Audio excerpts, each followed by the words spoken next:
daddies, metal daddies, metal daddies, metal daddies. Metal daddies.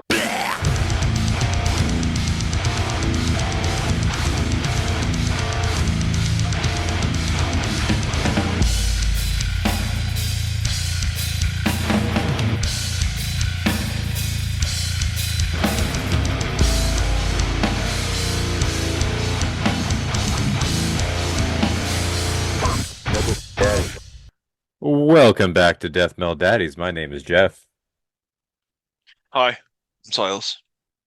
and you're back with another week with us. Sorry for that break. So let's just get right into it since you've been missing our Death Metal Daddiness. How's your week been? Um, Pretty good, man. Um, yeah, just doing a lot of school. Very sunburnt right now. Went to a kids pool party and got absolutely roasted in the sun. I didn't put any sunscreen on, which was pretty stupid, but I don't know. I mean, anymore it's like those the chemicals in those are like supposed to be bad for you now too. So, so it's like, which road do you take, navigating the chemicals, the toxic chemicals of life. I Yeah. mean, everything's got something bad in it that's gonna kill you and give you 10 types cancer. You know what I mean? So, Well, also, I remember when we were growing up, I remember always hearing about how your cell phone will give you cancer, but then you don't hear about that really anymore. yeah. Yeah, and I mean the pocket that my cell phone's always in on my right, like that hip's actually better than my left one. My left one's like my shitty hip. But I was actually like I remember working at the sawmill for so long. And I caught on to the fat wallet theory that, like years of having like a big ass wallet on your left side's gonna alter your back and give you back problems and Hmm. shit. Well, so I caught on to that when I was working at the sawmill. So I was in the debarker. So, like you don't sit constantly, but I mean, a majority of the time when you're working, you're sitting because you're operating the machine. So I don't know. I just got to where I was like getting uncomfortable sitting, and I was like, "Fuck, I'm gonna take this fat ass wallet out." And then but I think that ever since I started doing that, and I really stuck to it, I don't put my wallet in my left pocket anymore, my back left pocket. I always keep it in my front.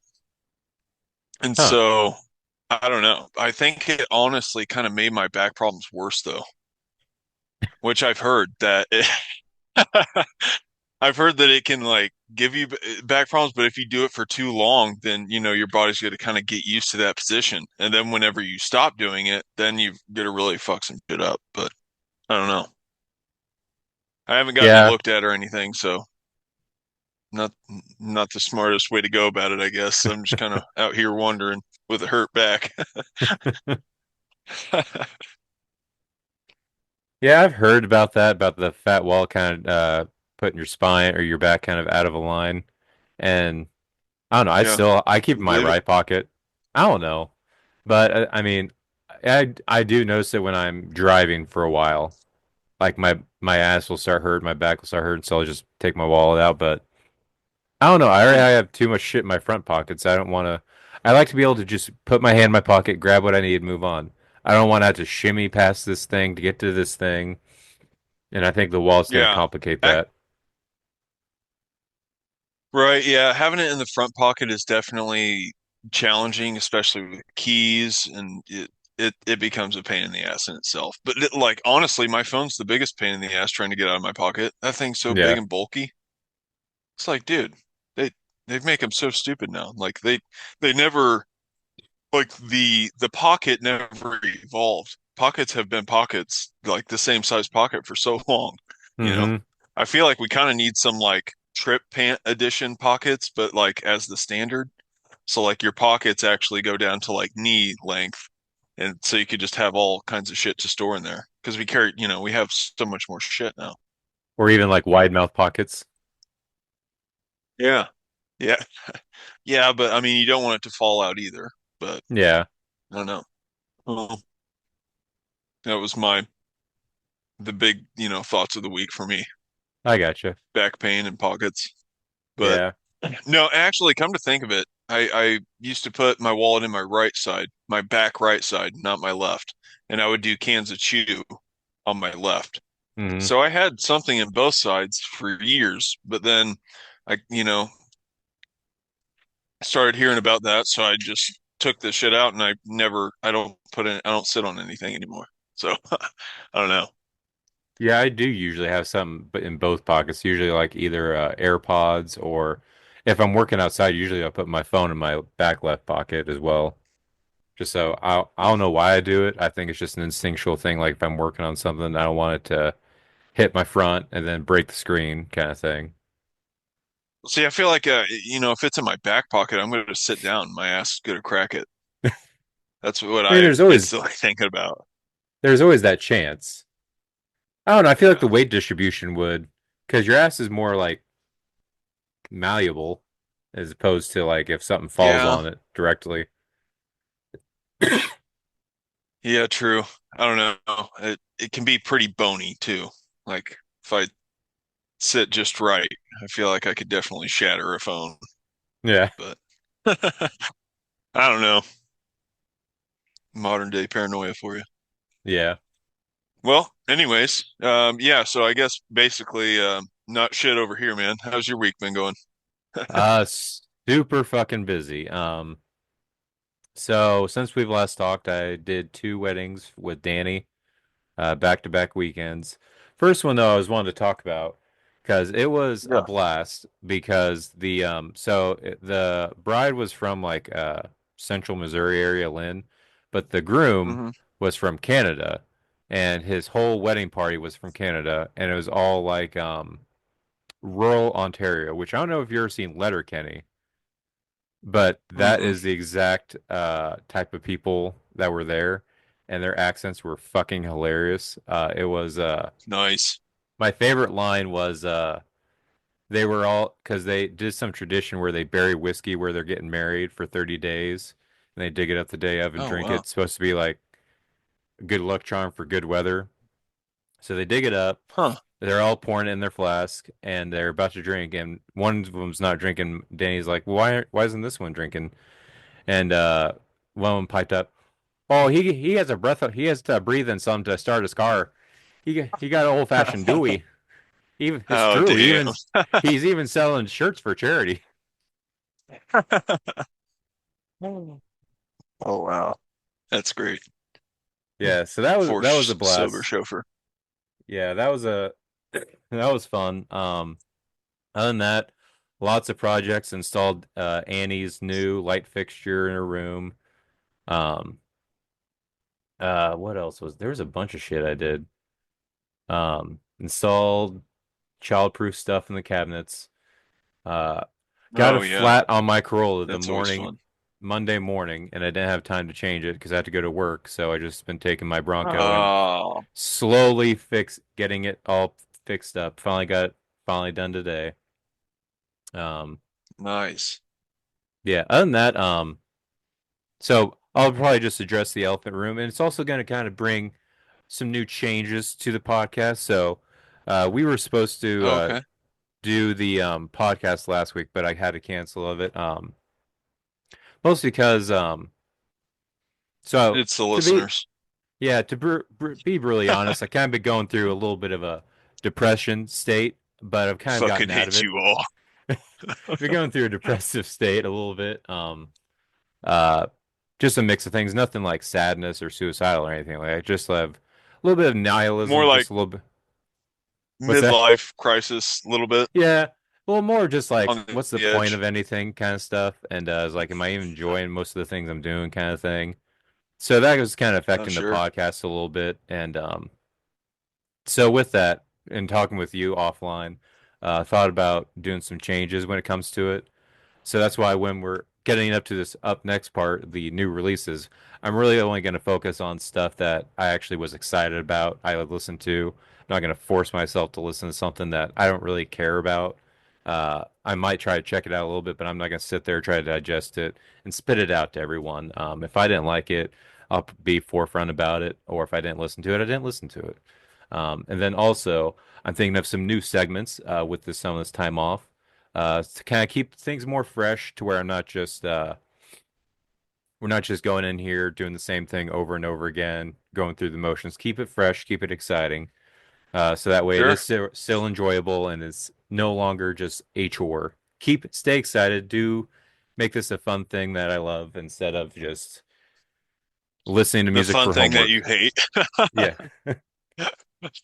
So yeah, that's Yeah, no doubt. No, whenever and that's just the challenge of music in 2025, dude. I mean, every day there's fucking shit dropping. I hmm mean, and it's just, and not shit. I mean, obviously there's some stellar music out there, but trying to take it all in, it's like it can definitely be like, definitely like, hold, this is a task. And, hmm when when it gets to be have the side effects of work and, hmm start weighing on you a little bit. But Yeah, yeah, and I I think it get it, man. does take away from a little bit of time of like, well, what about this stuff I actually want to listen to, or like if there's an album I liked a couple months ago, like I want to go back and listen to that, but Yeah. there's such a long playlist or so many albums for a Discog list, so a lot of things I like kind of get buried a little bit, or even just music Mm, outside the death metal genre. Like there's some non-death metal stuff that came out recently. I listened to it. I had some time. I was just kind of thinking of let me listen to what I want to listen to at this moment. So just a forewarning to sure. all the listeners. There's gonna be some changes, but don't worry, it is for the good. So yeah, Hell yeah. that's been my week. Are you ready to move on to new music? Yeah, let's do it.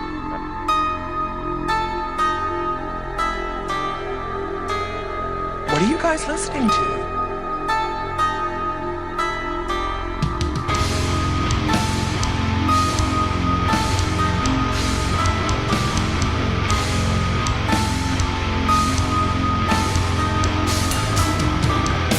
Weekly playlist. Weekly Playlist. Weekly playlist. Weekly. All right, new music. So first off, for new music, I think we gotta talk about the biggest new release, and that is the Carter Six by Lil Wayne. What's your thoughts on the Carter Oh, Six by Lil Wayne?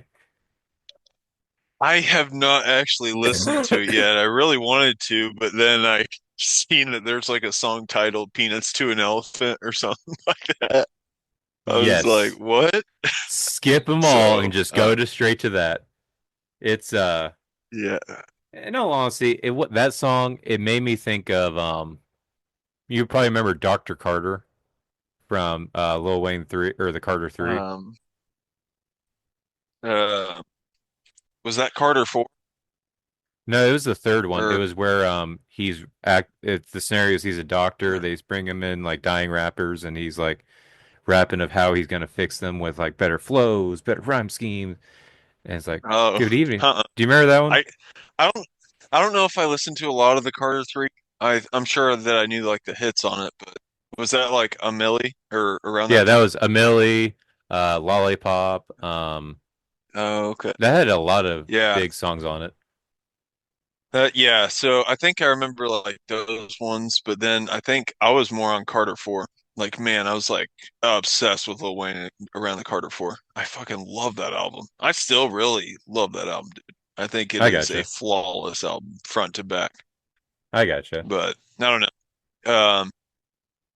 Yeah.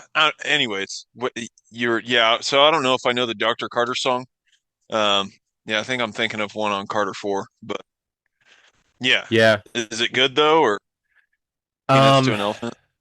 no, Peanuts and an Elephant is terrible. It's I was only comparing it to Dr. Carter because Dr. Carter has like this weird clunky beat, kind of like Peanuts to an Elephant, but in Dr. Carter it works. In this one, what he's doing with the beat, it's not working, so the whole thing just like this is fucking terrible. Um, Oh, geez. there's another song which I heard it and I was like, I hate this so much, and it was the Sharks song featuring Jelly Roll, and it's pretty much Jelly Roll is why I hate this song. And I even played it for Really? Danny, who was Danny what loves this was liking it so far. I showed her this song, and her face just changed. Like, it was Is uh is his Jelly Roll just doing like sharks in the water or yes, something like yes, that? that is the chorus. Really? Snakes Oh, aren't no always way. in the grass. Sharks aren't always in the water. It's fucking terrible. Oh man. But Yeah. I will say there are some good songs here and there. I liked Bells. I liked Bandin NO. Um, those are the only ones that come to mind right now, and I've listened to this a couple times. Um, yeah, I understand why people are giving this some shit. Um, That's funny. yeah. Damn. Um, I'm gonna have to check it out, man. I mean, I definitely, heard the buzz about it and already saw the shit talk on it. So I was like, oh no, man. This was his moment for a comeback if he had one. yeah, Like I ever since I heard about him passing out on that airplane, it's I don't think he's recovered from that, you know. yeah. There are some like And I good think he was parts. just high as balls, wasn't he? Yeah, Wasn't it probably like from was that when he ketamine or was on something? Purple Drink or whatever? Yeah, I think so. Yeah, he was going hard, man. He did not want to fucking be awake on that flight at all. Jeez, that's crazy. I think he Yeah, died actually. Didn't he die? And they brought him I back don't alive or know. something? I don't know. I kind of stopped paying attention I to Lil thought he Wayne did. a while Can't ago remember. because I didn't even know that he was like in prison or was sentenced to anything. Because I just heard one day it's like, oh, Trump pardoned Lil Wayne for what? I didn't know he was in prison for anything, but I guess he pardoned him back in Wow. like 2017 or 2018. Oh, his first presidency. Huh. I didn't even know that either. Yeah. Well, Yeah, yeah. interesting. You should listen to it and let me know what you think of the Carter Six. Yeah, Yeah, I'll have to do that, man. I definitely do. yeah. Focusing on metal though. We got two playlists to kind of go over, but like I said, we're really only going to focus on things that caught our attention one way or the other, either super good or piqued our interest, so on and so forth. If so, I'm just going to start poking some out, and if you want to do the same, you can as well. First single I want to talk about Okay. is this "Architects of Extinction" by Psycroptic. This was Mm, awesome. Especially the riff. Beatty. Yeah, it reminded me a lot of Decapitated a little bit, almost like a more subdued, less distorted Decapitated riff. And even the Yeah, beginning kind of made me think of a little bit of Malevolence vocals, but then it goes back into the Psychroptics death growl kind of stuff. I really enjoyed this. What did you yeah. listen to this and what'd you think of it? I did, man. Yeah, dude, it's a ripper. I mean, this band never disappoints, dude, and they're just so tight. They are one of the tightest technical bands out there, I think, as far Hmm. as tech death, for sure.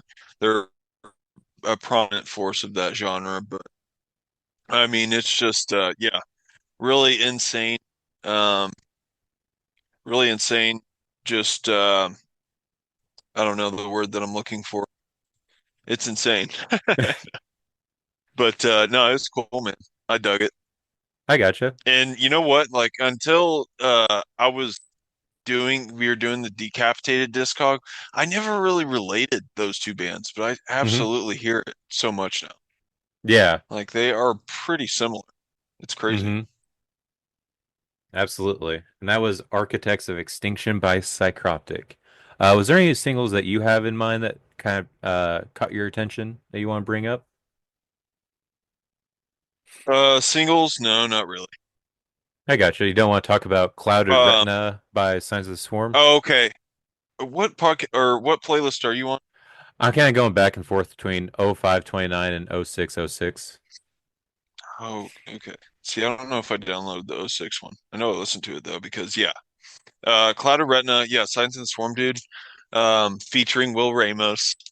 Insane vocals all over that track pretty much. But it's like it's one of those tracks that it's like it's so insane I almost couldn't decipher the two. But then like I think if you know Lorna Shore, Will Ramos, you're probably gonna point it out better than I did. But I eventually, got it to where he's doing that kind of one part with his voice where it's like, yes, like in the with the reverb and shit on it. I was like, oh, okay, that's Will. So I got it after a while, but it took me a couple listens. But with that being said, I thought it was a really cool track. I like how they kind of do this like almost industrial kind of do do do like just slammy like weird Hmm. riffage, dude. I don't know. It's interesting. They got interesting sound, man. But yeah, heavy as hell, brutal as hell. Um, it's it's weird because it's different. It's so different from their first album, Vital Deprivation. Like Hmm. if you take the two sounds, man, I would say they're definitely more death kind of based than they are now. And it's Yeah. weird. They got like this industrial like edge, don't you think? Yeah. I also think that this is more balls to the wall than they've ever kind of been, just kind of flooding every part of this, every inch they can with just extreme sounds. But I do Yeah. like how they are constantly changing their sound. Like I felt like the previous album had more of like a uh dreamlike feel to it, like a I don't know, fall, whatever you want to call that genre. And then before that, Absolver Yeah. was more of just like typical. Absolver felt more just typical deathcore-ish. But then Yeah. Vital Deprivation kind of felt somewhere. I don't know. I don't know if you want to call it proggy or technical, but they had some of those weird tracks where it was like what is the ones I'm thinking of? Kind of the middle tracks where they kind of bleed into each other with like the softer stuff. Um, Uh, do you know what I'm talking I about? just loved like Malevolent Enslavement, dude. I just remember that song dropping and I was just like Hmm. totally captivated. I was like, holy shit, this is so intense, man. And it is just super intense, but it's almost like bouncy too, like down, down, down, down, or like the blood. Oh, the blood on that one, that's so good, dude. And that was so interesting about that album. They have two songs that like start the same. Hmm. It's the blood and fuck, I can't remember the name of the other one. It was like Something malformed and salvation or extinction. something. Yeah, I don't know. Yeah, it might be. Yeah. But I just thought that was really cool and how they made two different songs, but out of that same chord thing, whatever it is. Hmm. That is so cool to me because they to me, I was like, like I heard it come on and I was like, wait, didn't I already hear this song? And then no, it like goes into something else, and I was like, damn, it's so badass, man. Like I feel like it could be viewed as repetitive or like a cheat, but like honestly, I think it's genius, man. You're just showing how much you can make with just one thing. Hmm. And I think that's awesome. But Yeah. anyways, sorry, I kind of went off the rails there. But Oh, you're good, man. Talking about yeah, Signs of the Swarm, bro. it's yeah, it's just a different sound than what it was then, but it's not like it's bad. It's good. Hmm. But uh yeah, man, it's interesting. Absolutely. Yeah, that is Clouded Retinas, new single by Signs of the Swarm. Um, Other singles that caught my attention. I wouldn't say this was like super amazing, but it gets me somewhat excited. And that is the new single by Car Bomb. The song is Paroxysm. Um, if those of you who aren't familiar with Car Bomb, they are a mathcore band. Um, I've always kind of called them like a poor man's Meshuggah because the vocals sound very Meshuggah-ish, and the guitars sometimes do, but it's more mathy. Uh, but uh, I do like this song, but I'm kind of wanting more when it comes to Car Bomb because their previous album had a lot more experimentation. They had some like softer, weirder parts, but they also had some cool like guitar tricks to just create weird sounds. There's not really a lot of that here. It's really just kind of bare bones mathcore done in the style of Car Bomb. But either way, I'm excited for new Car Bomb. Did you listen to this one? And if you did, what'd you think of it? I did not. I don't know, man. I'm kind of on the fence with that band. Like Meshuggah just fills that itch for me, or Hmm. scratches that itch, whatever. Um, and I just Car Bomb kind of goes off the mathy rails too much for me. Like, Yeah. all right, you guys, you're confusing me now. I'm out.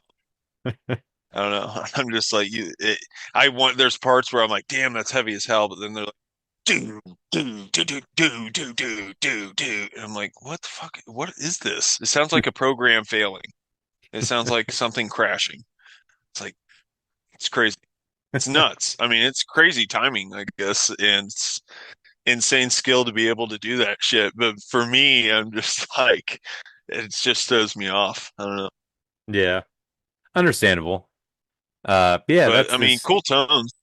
Oh yeah, and I am hoping that the more songs is more kind of like the previous album. Because I miss it when because they'll do like those weird chunky stuff, then they'll throw in like pew pew pew pew pew weird like almost like Yeah, laser gun sounds on their guitars. yeah.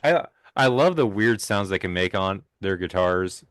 But that wasn't seem to be present here on this song, so hopefully they can add some more of that variety amongst the weird mind melting time signatures and chunky riffs. But either way, new car bomb. I'm kind of excited. Yeah, Oh yeah. new car bomb. What Paroxysm. par paroxysm? Yeah, Paroxysm. Sweet. maybe. Um, Um, what'd you think of Shadow of Mechanical Chaos? Did you listen to that one? I did like it. However, I'm at the point. Can we just have the album already? Because I am excited for this album. I like this song. It's at this point. I just want the whole. It's like they're giving you this great dinner, just a piece at a time. If I could just have the Yeah. whole meal already, I do. I do like this song. Well, like I said, the anticipation at this point is just like, can we just have it? I don't think it's as good as the Corpse Grinder song.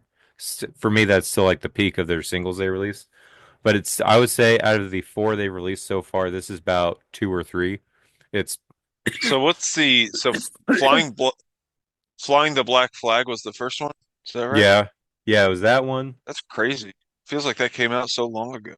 Yeah, that was like late last year, I want to say, because we reviewed it. I'm pretty sure around that time, like November-ish, I Yeah. want to say. Yeah. Yeah, what did you think of it? I dug it, man. Um, but yeah, like four singles, like dude, come on. I I don't know that that's really necessary. Just give me Hmm the typical three and then boom out, or even two. I like a really good teasing two. hmm And then I feel like two's the sweet spot. If you release two banging singles and then you just hold out till that album drops, dude, I think it's gonna have a lot of like build up into the drop. Maybe, I don't know, maybe not. Could be Yeah, totally wrong. because that's the thing about when it comes these when the day albums releases, you want to hear all this new stuff. But when you have like if it's only a 10 song album and you have four songs that are already out, it's pretty much just like, all right, I get to listen to one new song, but after that I get to hear a song I've already heard already. That was kind of my issue with Hell Dorado. Like I felt like some of the best songs were already released as singles, and the rest was like Yeah, there's like three new metal songs and then like three unmetal songs. Like, well, I feel like I got gypped. I already heard everything I liked before the album even came out. Um, yeah. Same with Frontiers Well, it's EP like last year. I don't really remember that one, It was a but yeah, four an song EP. EP, Yeah, and they released three singles. yeah. See, it's I don't know. Might be tough to draw, but um, yeah. I don't know. I can't think. I can't help but think of like the shit. What was it? I just totally lost my train of thought. Damn it. I guess I can't help to think. Or no, can't. I don't know. Never mind. You're gonna have to edit this part out for sure. Yeah, I Um, mean, I do okay, agree with. let's see. We're on Shadow of Intent. What were we And talking saying? about releasing too many singles leading up to an album. Too many singles leading up to an album. Oh, so I'm sure there's people in like positions for this, but I really wonder, do you think that it's band's choice to pick like the number, or do you think that they're one of those bands now that's like pretty popular? I mean, they're on a label, and I don't know. I wonder if the label's like we pick the singles or if they I do. think I don't know. I think the label, I don't know if they so I guarantee the band is probably picking which songs get released, but I guarantee the label is telling them, "Hey, you need to release another single soon." Because probably it seems to be more of keep the hype train going kind of thing. Hmm. is what I think is Okay. going on is because like you said, let the anticipation build. Really, all you had to do was release that Corpse Grinder song and have I what really a like Flying the Black month. Flag. Well, that too, but like, I feel like that's too long of a gap between the singles and the releases. But have those two songs out and leave like a month and a half for the album. Let all of us kind of fill in the pieces of like, well, what's this gonna sound like? Let Hmm. us kind of like, I don't know, starve ourselves waiting for this and then feast when the album comes out. Having Yeah. single after single release every couple weeks. I don't know. I feel like it kind of kills the anticipation a little bit. Well, it's got to be a tough decision to make, regardless, I guess, of who's doing it, because you want to give the people a really good song to show them a taste, but then you also want to reserve a really good song Hmm. so that you can have the juice in the rest of that album. Hmm. So it's kind of like Yeah. a double-edged sword, pretty tricky. Yeah. Yeah. You don't want to release all your good stuff and then people get the albums like, this album sucks. I already heard all the good Well, stuff was already yeah, out. yeah, good songs are singles. That's what me and you do. No, that's what I do, really. Yeah. I Yeah. would agree. Um, because this album comes out, what is it, next week or the week after or something like that? Um, I don't know. Let me see. I'm really digging the artwork though. I feel Hmm. like they're keeping it pretty legit to their style. I don't know, maybe they're using the same artist. Maybe that's what it is. But they're not really straying from their path of artwork. I think that's pretty sick. Looks pretty gnarly. Um, Shadow of Intent. I don't know. I don't have an album release date on their Spotify. So Hmm. Did I pre-save it? Let me look real quick. maybe it is on their Spotify. I'm just not seeing it because I'm in the playlist you sent me right now. Here we go.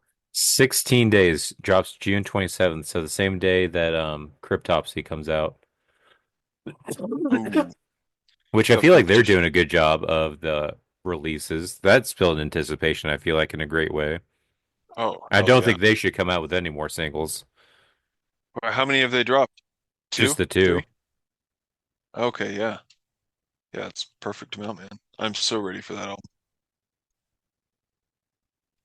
album. Another album that's coming out soon, with a new single that we have on this playlist as well.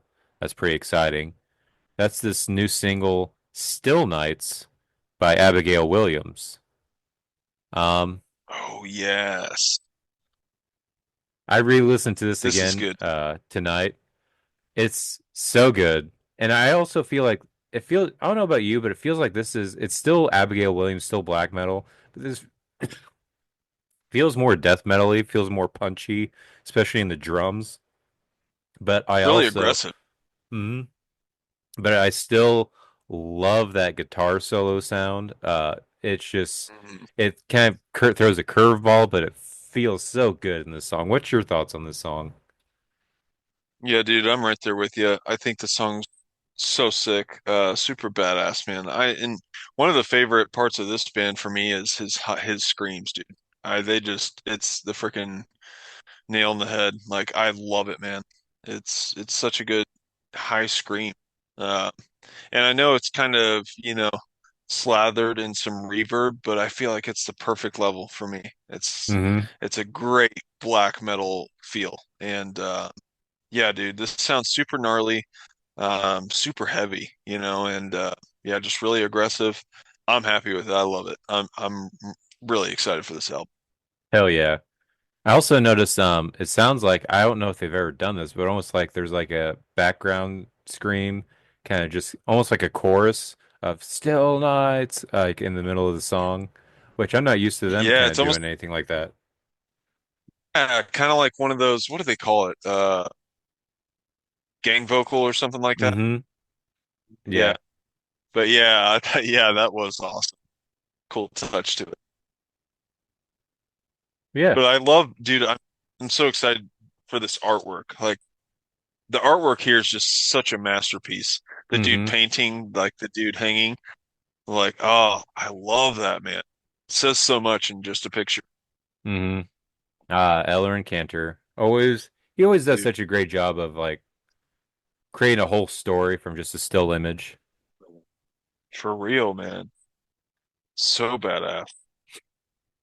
One of the top dogs, I'd say, of metal artwork Mm-hmm. for sure, if not the top dog for me.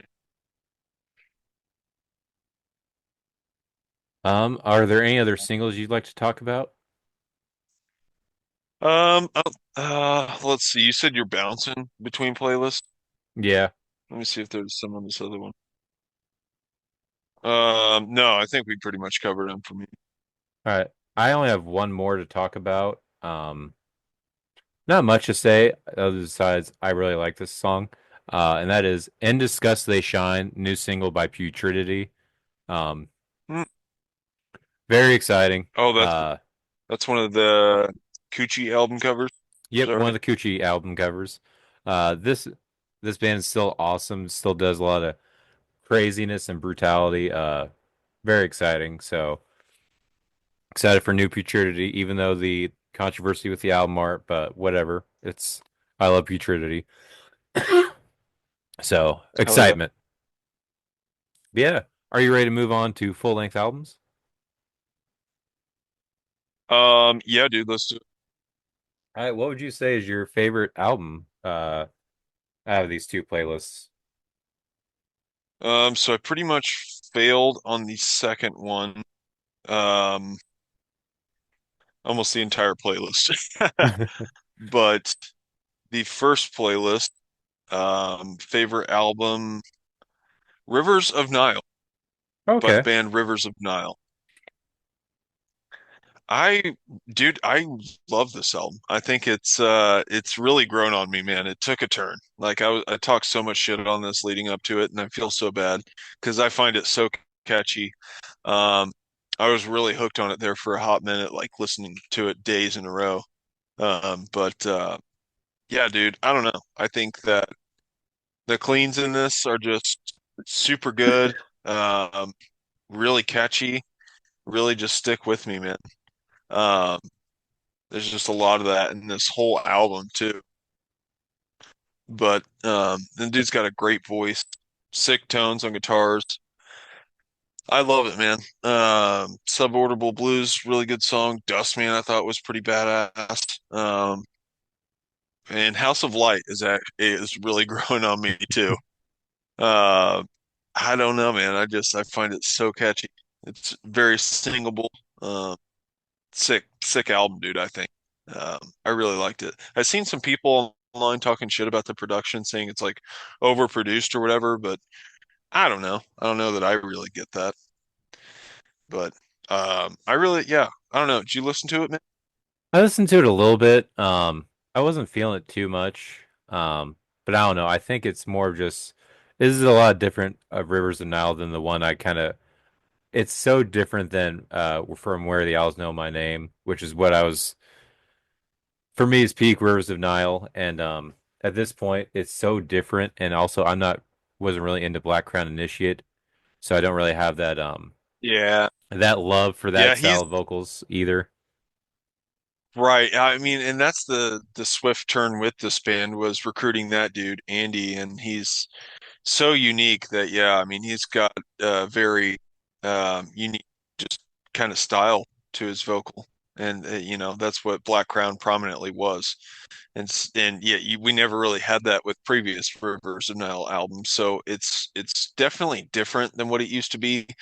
But with that said, listening to this album, man, I actually feel like there's a lot of the riffage that reminds me of kind of like their Monarchy days, Mm, and that really shine through to tell that this band was really still Rivers of Nile. So I don't yeah. know. They it definitely turned me on to it, but yeah, man, Yeah. I I have think been it's seeing worth a a lot gander. of yeah, I've been seeing a lot of praise over it, so that's where I kind of was like, all right, something is wrong with my view on this, so I do need to revisit it because it seems like I'm the outlier when it comes to it because I see a lot of people talking about this album online. So, Mhm. I do probably need to recheck it out just at some point. For me, I just need a little bit of time. Need a little bit of time with this Fair album. enough. Hey, could be your 6 month turnaround. Yeah, a couple months you'll Never see. know. If you guys check out this Rivers of Nile album, it's fucking Yeah. awesome. Really, the Yeah. only way I can achieve that though is I have to talk a lot of shit on it right now, and then I'll Yeah. have to go eat crow a couple months later. Yeah. That's Yeah. how it always works with me. Some shit. This band sucks. I will be surprised if they continue. 6 months later, dude, this is the best Rivers Nile album I've ever heard. This is fucking Yeah. phenomenal.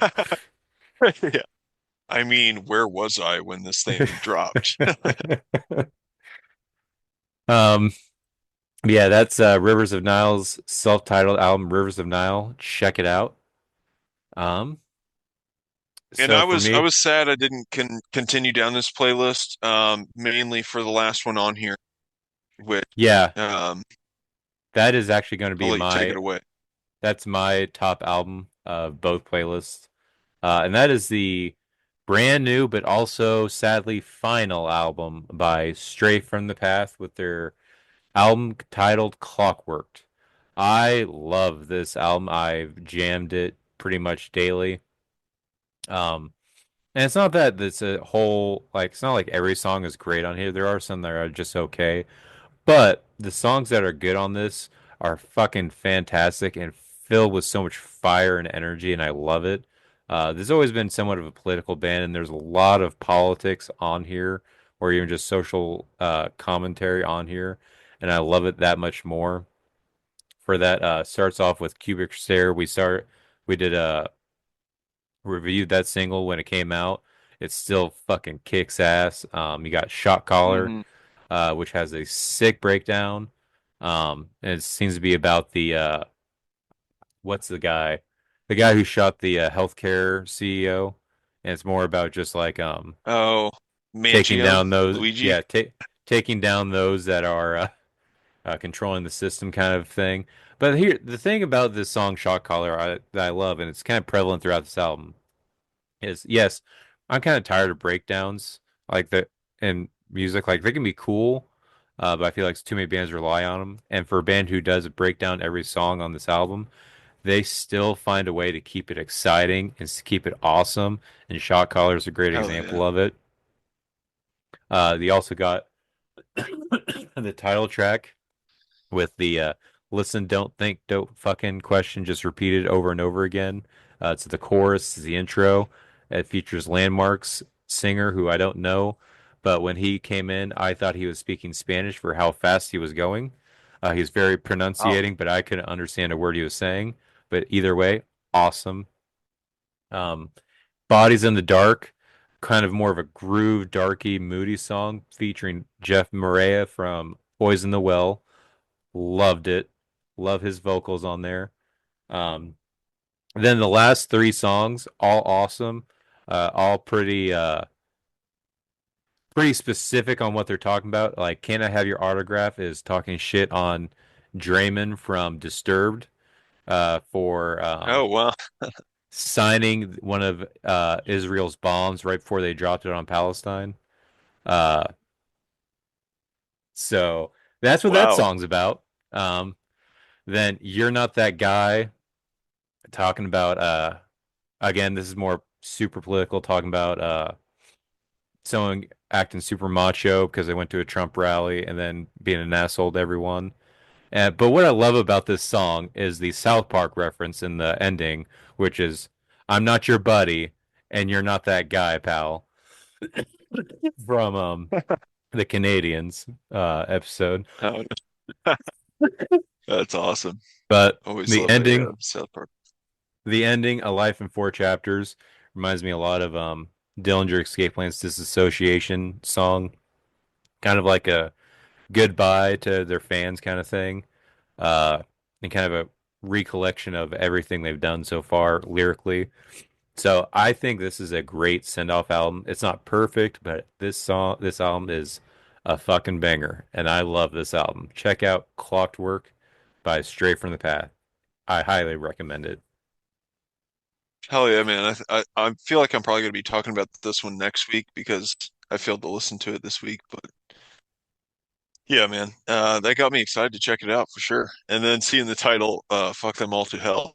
Oh yeah, that is a fun one. That's the thing. They're not really I love, hiding anything they're talking about in these songs. yeah, It's pretty upfront. I love the tenacity of this band and how pissed off they are and still remain to sound. I think that's Hmm. great, man.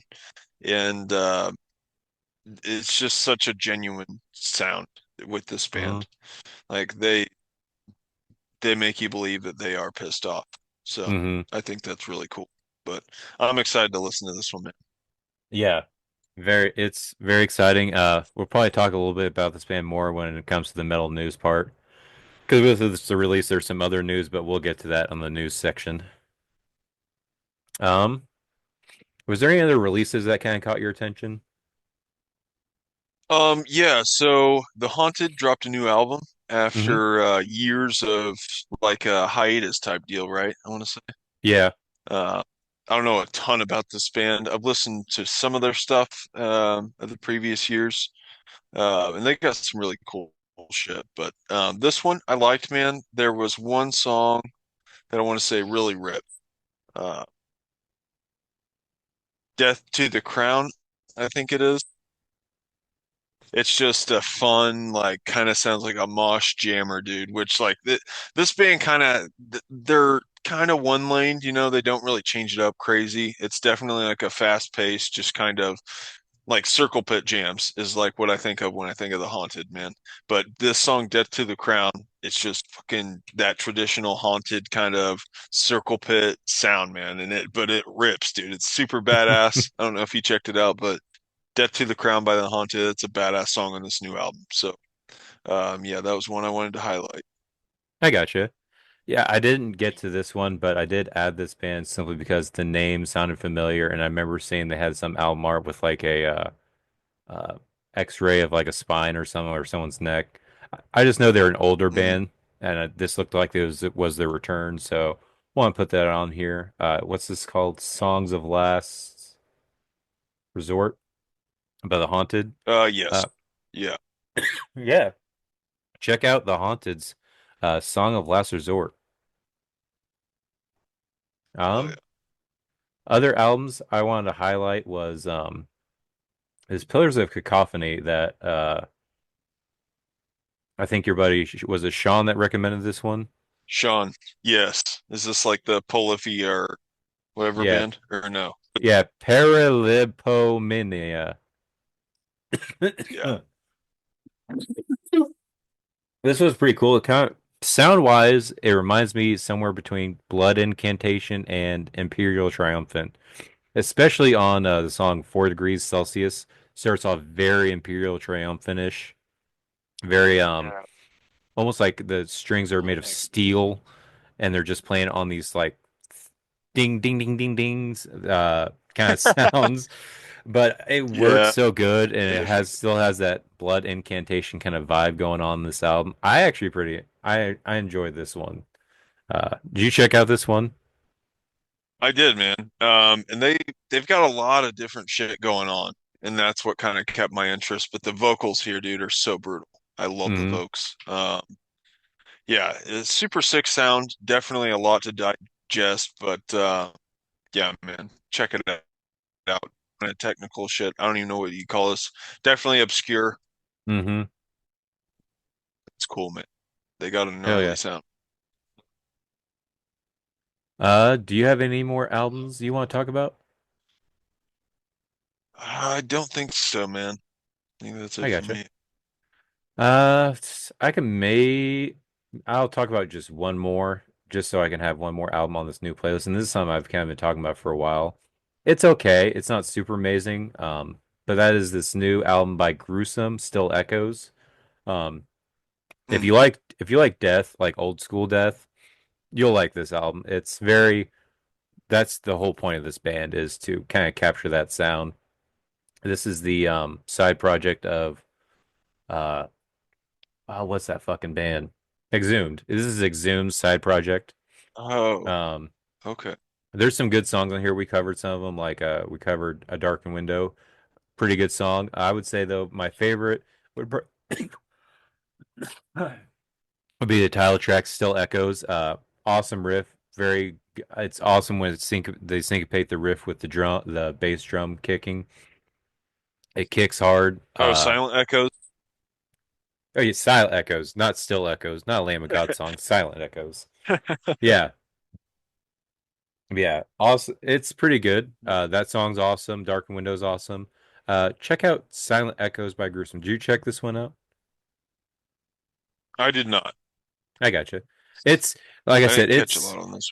I was on the fence about covering this one, but I want to bring it up simply because I've been kind of talking this band up. If I give it a rating to be probably about a 6 out of 10. It's pretty good. Nothing super amazing, but if you like old school death, this is right up your alley. Gruesome. Silent Echoes, not Still Echoes. Yeah. Did you listen to Hunt the Dinosaur? I did. Um, What did you I'm think gonna of be it? So I'm sure the lyrics are terrible. I didn't listen to this, but I got to know what you thought of it because I know this band and I was actually like kind of like in the closet obsessed about their first album. And like I say, like, it was definitely like a guilty pleasure, but I, his skill, dude, is just insane as far as speed goes. But I don't know if he's like really. What's this album like? What do you think? um, I'll be upfront. I don't really like this band that much. And this EP did not help with that. So and with that, I'll say I will, like you said, I have to admit he's very good when he does like the almost borderline rapping speed screaming. But for me, when listening to this, he does it from time to time. But for me, the rest of it is just like, well, I'm the rest of it's boring for me. Yeah, It's really just kind of waiting for that next time he does that. So I wasn't really super into it. fair enough. Um, I did check out Body Snatcher re-released their debut. I don't know if you want to call it mini album and EP, Abandonment, which was, Hmm. I mean, I this is my favorite Body Snatcher album, but I do think this is good stuff. This because if any, I love This Heavy Void by Body Snatcher. I think that's the perfect Body Snatcher release that they've done. And this uh that EP or their debut, it has the sounds. Like the sound is perfect of what Body Snatcher was doing, but it doesn't have the subject matter, which I think adds so much more to Body Snatcher on This Heavy Void, which This Heavy Void is pretty much all purely about like trauma, like childhood trauma, either from an abusive home or watching someone you love die or stuff like that. To where if you strip that away, you really just have a lot of tough guy stuff. So it doesn't really hit as well with me, but it's still pretty good. Still Body Snatcher. Check it out. Yeah, I seen Cowardice. The last song on there has Dickie Allen of Infant Annihilator. Yep. I don't know how they got It's him pretty on sick. their debut though. Yeah, yeah, that's crazy. Yeah, that's all the new releases. I did I was have been listening to something else that wasn't a couple things that weren't on here. One of them was the My Chemical Romance re-released a remastered version of Three Cheers for Sweet Revenge, which for me brings back my classic emo years, so I had to listen to it, and I'm not gonna lie, it sounds great. Uh, Somehow they didn't make it as compressed, so everything you can actually hear everything a lot more clear. Things have more room to breathe. It sounds great. So if you love that album, check out the remaster. It's great. So they just remastered it? Did they like re-record it or I don't just think they re-recorded it because like the actual recordings themselves sound the same, but you can tell. Like I didn't notice how much of a difference it was until I listened to it. And yeah, you can. There's things you could hear that you didn't realize were there because there's so much space between it. You'll realize like, oh shit, it was super compressed back then. Like it was just things stacked huh? on things on things on things. So I do recommend if you like that album, listen to the remaster, and you'll probably like it a little bit more. Um, Hell yeah. the other thing I was listening to, not super amazing, but I still think it's pretty cool. New Turnstile, Never Mm. Enough. This is a hardcore band at heart, but they seem to incorporate so many different genres in it to where it has made them more mainstream. I want to say they're on Lollapalooza or some more recently.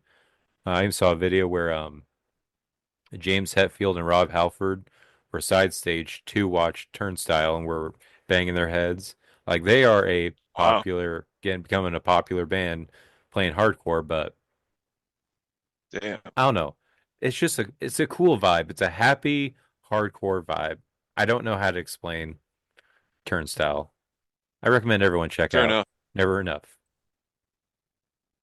Hell yeah. Any other new music you want to bring up? Um, I don't think so, man. I think that's pretty much it for me. I gotcha. So you ready to move on to really metal news. Oh, yeah.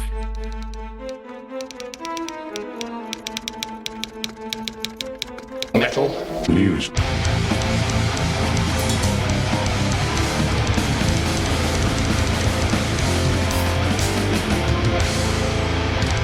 Sorry, Like a it's been a minute. It's been a minute. I need to shake off. Get them cobwebs off you, bro. Yeah, yeah. For me, the biggest metal news, mentioned it in the new releases. Straight from the Path is announcing they're breaking up after this album. They're gonna do a couple Crazy. of farewell tours. So sadness. But apparently it is mutual. Sucks, but it is what it is. So it makes me Yeah. hoping they announce these tours soon, making sure that we get to see, especially with this new album, you get to hear these new songs and see it live. Yeah, for sure. That is pretty crazy, man. Hmm. It's yeah, I feel like they're probably in the height of their success right now. Hmm. And it has made me go back to some of their old stuff and how much has changed. Like I still remember Damien, like their first big single. It still kicks ass, and then seeing that live again would be great. I want to see them come through here. Yeah, they're a badass band, man. Um, Speaking of coming through here, you sent me this one. There's a tour announcement, and it's going to be some sick bands. It's going to be Nihil. It's going to be Cryptopsy. Yeah, Uh, crazy. I feel like there's Is it other a good bands. co-headliner I don't or, I don't know or let's see. because I think it's supposed to I'll be look just at like it. their previous tour, just like part two, but their previous tour was a co-headlining tour. Yeah, this is a co-headliner. Nile and Cryptopsy for 25 dates, hitting the East Coast, Midwest, yeah, right, and Pacific Northwest with support from Last Seconds of Life and Cognitive. That's a badass lineup, dude.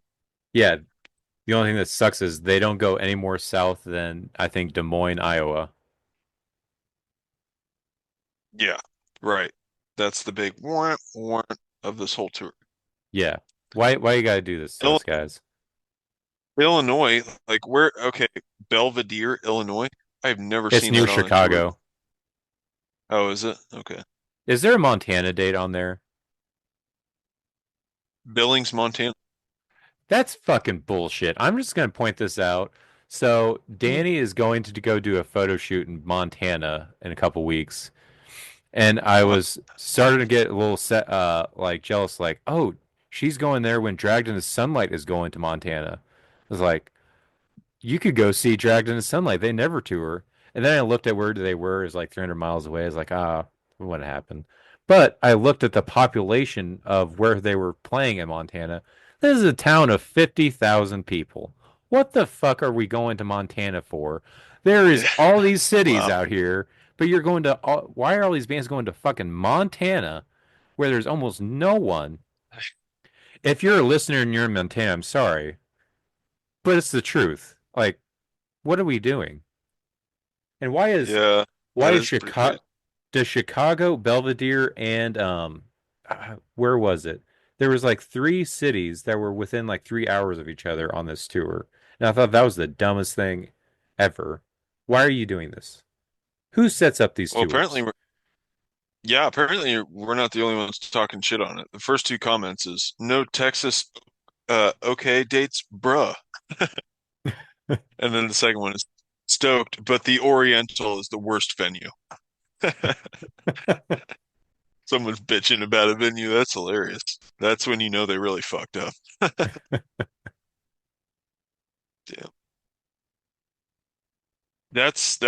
Okay, I'm just going through all the dates. The opening dates in Raleigh, North Carolina at the Chapel of Bones.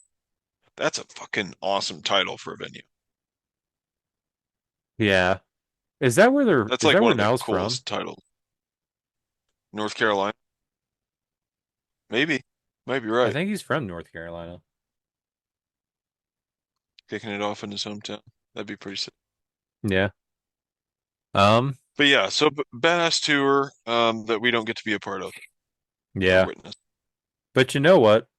There was a badass tour that is coming near here that just got more badass. Uh, Sorry, here's before we leave this topic, I'm just reading through more. Dude, it is all bitching on this comment thread. Cryptopsy a Canadian band, period. Doesn't play any Canadian shows, period. Brilliant, period. Next one down. Everyone hate Canada or something. And then this guy, no Cali at all. Sad face. yeah, I don't understand It's why fine. you're missing the two Everyone's hating. biggest states. Everyone's hate. It's good. Bite them in the ass if they don't change some shit up. Yeah, extend that tour. They got time. It's in September, October. Pretty good Yeah, tour time. more than likely though, if they do add any dates, it's gonna be like California or maybe Tennessee.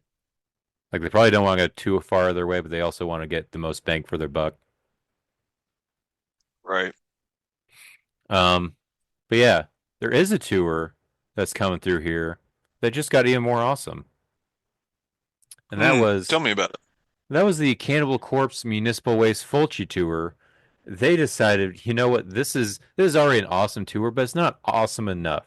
Let's also add another great band, and that is Full of Hell has been added to this tour to make it Oh yeah. the the Awesome Four.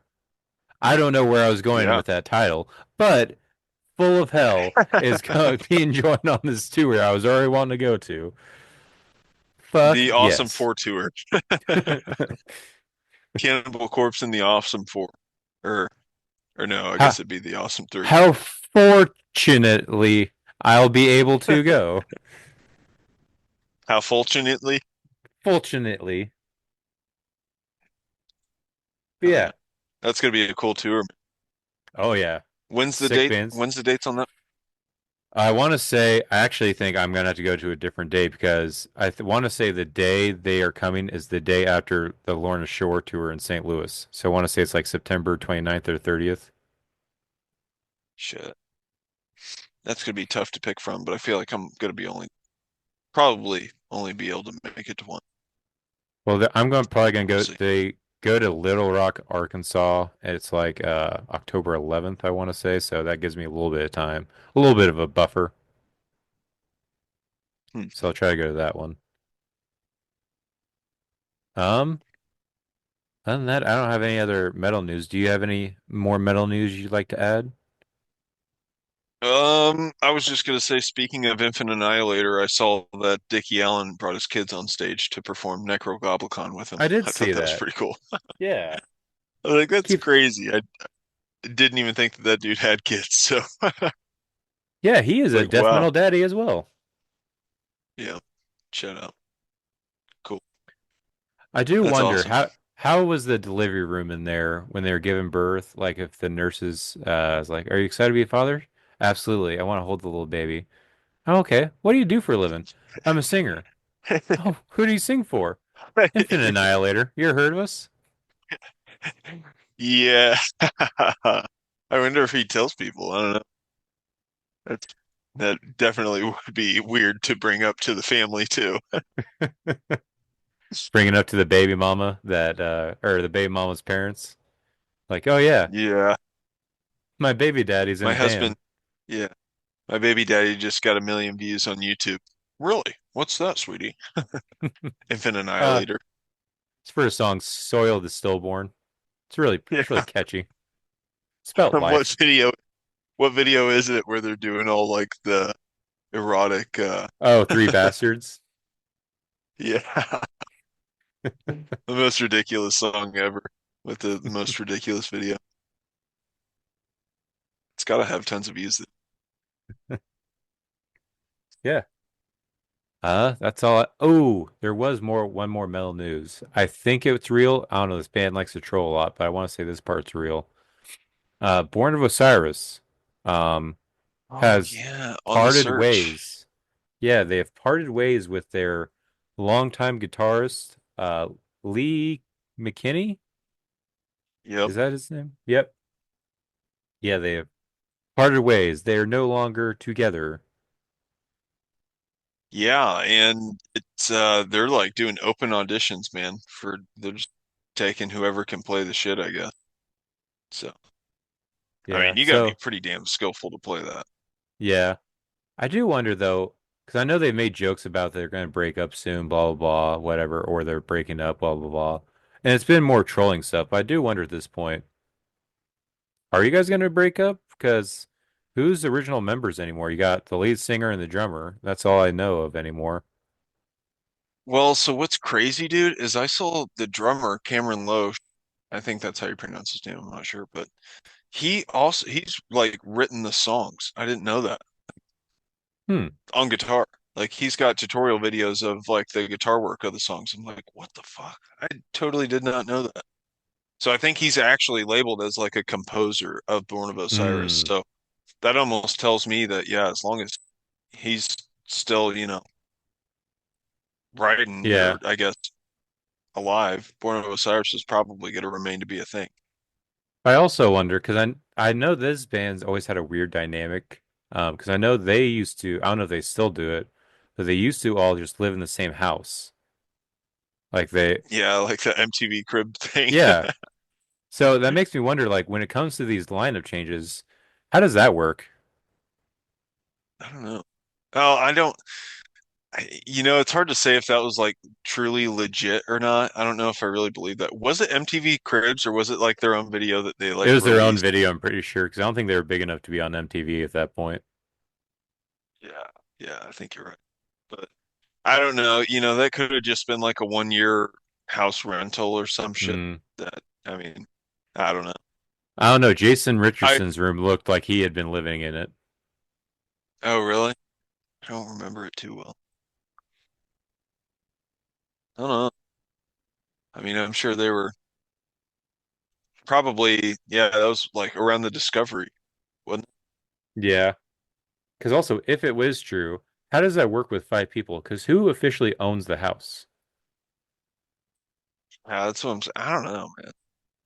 Unless they all co-signed on the lease or some shit, Or is it technically a business expenditure? Like, since maybe. it's in the band's name? Like, could you say it's a Yeah, corporation? Born of Osiris Corporation. I don't know. Or like, this entity owns this house. The entity is born of Yeah, Osiris kind of thing? I wouldn't think they could do that because especially if the band does change members. Yeah. I don't know. But then you I could think it like was around. do some kind of contract work to be like maybe buy out their share of the company kind of thing. I don't know. I'm trying to think of like business wise and logistic wise, how does this work? Yeah, maybe they give up royalties to live there. Who Yeah. knows? Um, any other mail news? Oh, I don't think so, man. I gotcha. Um, since we did do two playlists, do you want to just move right into Decapitated? Yeah, dude, let's do it. I've thoroughly enjoyed um this Discog review. And I feel like we kind of flip-flopped. I feel like last week or last Daddy Showdown, you were kind of hype on the Morbid Angel train, Hmm. whereas I feel like I'm real super uber hype on Decapitated now. But I don't know, Morbid Angel, it was almost just the amount of albums I was kind of like intimidating to me. But once I broke into it, I really enjoyed myself with it. But Decapitated, man, I was already familiar, and then this, I felt like I just got to kind of uh, pick, what I really enjoy about this band, and that was really cool. A lot of fun with this one. So Hell yeah, yeah. let's get into it, man. All right, let's go ahead and do that. Just 1 second. There we go. I'm gonna go make a pee real quick. All right, have a fun tinkle. BRB. All right, man. I All right, managed to get it all over myself, so we're good. all right, awesome. So you're wet and ready then. Yeah. Oh yeah. All right, boner is wet and ready. Okay. Also, we are now that TikTok I was telling you about earlier is now at 1931. Holy We are shit. within three of Why? being the most popular. I think it's just because of we're talking about Larcinia Row, Primitive Man, and the heaviest, I guess, kind of category. We just we just start making little 19-second clips where we're just like, uh-huh, Larcinia Row, disembodied tyrant. Wow, trend, trend, trend, trend. Or just make very bold statements but make Yeah, it very clear that that's what it's supposed to be. like uber obvious. This band is the pioneer of everything. Biggest crushing band ever. I mean, heaviest. Get ready. Okay. So, anyways, Decapitated. So I wasn't super familiar with this band. I was somewhat ish, like I knew a couple of things here and there, but this was my biggest deep dive into Decapitated, and I was very much surprised. I think I brought that up when we were talking about Morbid Angel, because I had gotten Morbid Angel done so quickly. I started on Decapitated, and it was even starting out the gates, they were very had a specific sound that they were going for, and it was working well even in the early days. So this was a good one. But this is your band, so I'm gonna let you carry this one. Um, well, I wish this was my band because this band just absolutely kicks ass. And you're right, dude. They start off like from the get-go, dude, just banging. Super badass. Very death metal like vibes to what they end up becoming though. I would say that this album, Winds of Creation, this is their first album. 2000, I want to say is when it came out. That's what Spotify tells me anyways. Um, but you have like the guitar work there. I don't think, it's changed. I'm pretty sure they've always had that Vogue dude or Sir Vogue. Mm-hmm. I just know him from like the Instagram. I think that's his handle. But come on, go. Sorry. Go, bitch. This fucking cat. Anyways, from the get-go, man, yeah, like you have the riffage there. That's still pretty prominent and kind of sticks to the same. The styles definitely stays there in Decapitated, and that's really what Decapitated is kind of based around almost. But this band starts out, I want to say it was him and his brother, and their brother was the drummer, Okay. if I got that right. Let me actually bring up their Wikipedia just so I know that I'm sticking to strictly based facts that Yeah, are it's probably not probably best with this band because I edited did a by little bit common of people. research on them, and they've been through a lot, so it probably would be beneficial to have Wikipedia pulled up throughout this because a lot's happened to this band. So show. Um, yeah. So Decapitated was founded in Poland in 1996 by guitarist Wacław Vog. I'm just going to call him Vog, so I can't pronounce his name. Who was 15 at the time. His brother, drummer, we told Vitek, Vitek was his name. I guess that's their band names. I don't know.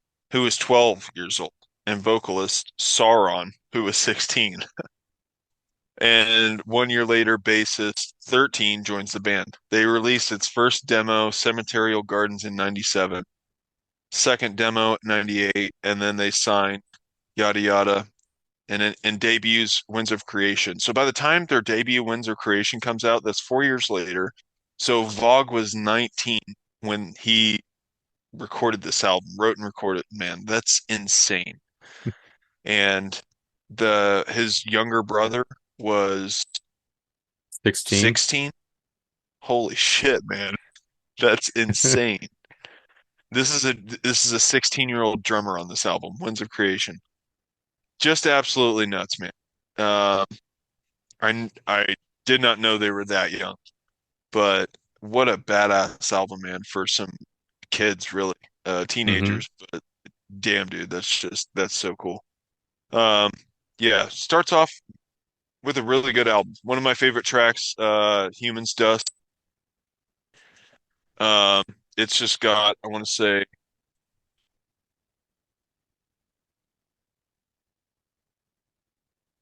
I don't know.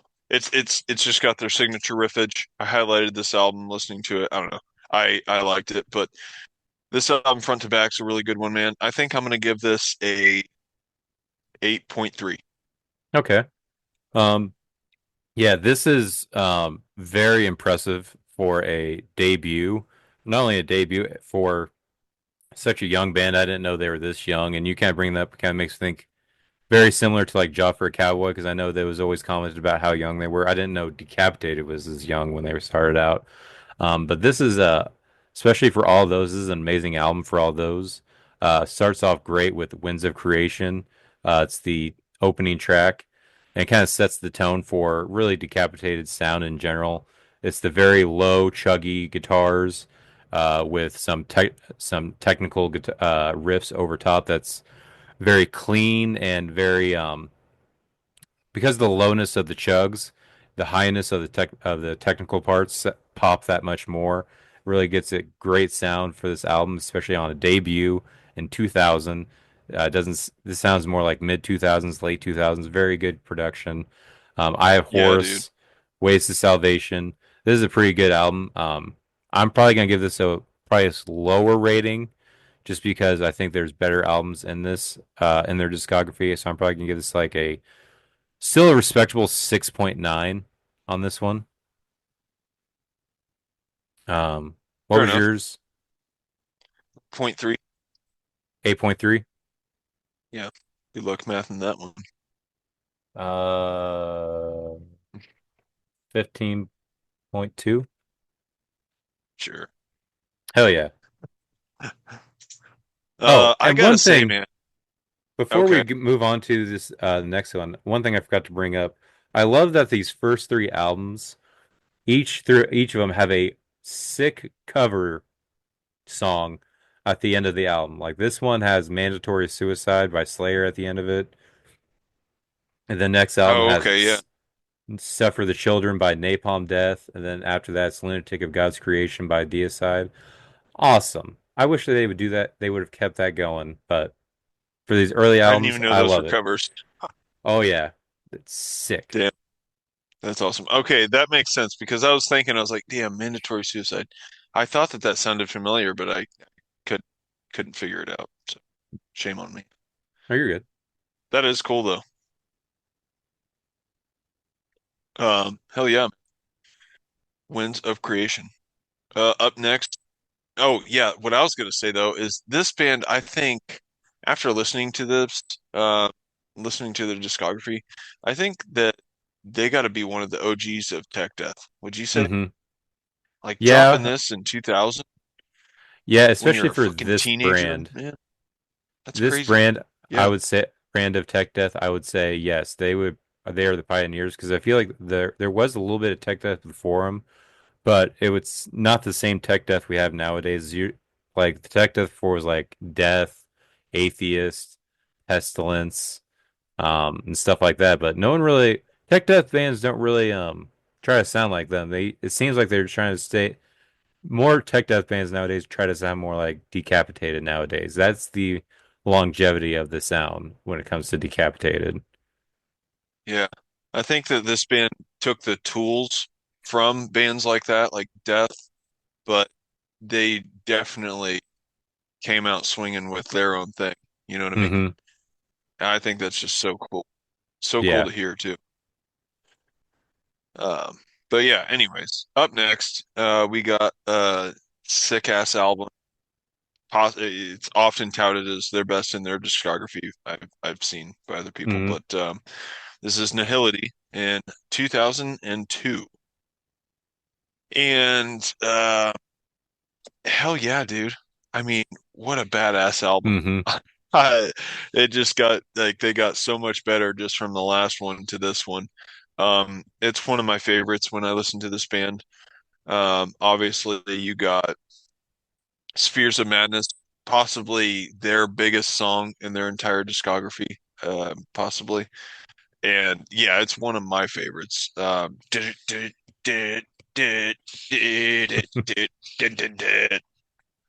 So badass. Yeah, man, it's I don't know. I think that song's so addicting too. I Hmm. can it's one that like once you hear it, man, it just I feel like it just sucks you in and then it just pops in your head and you just got to keep going back to it. It's like one of those tracks, man. Hmm. It's just so full of awesome technical precision, especially on the guitar, like doing those little sweep runs or whatever the hell you want to call them.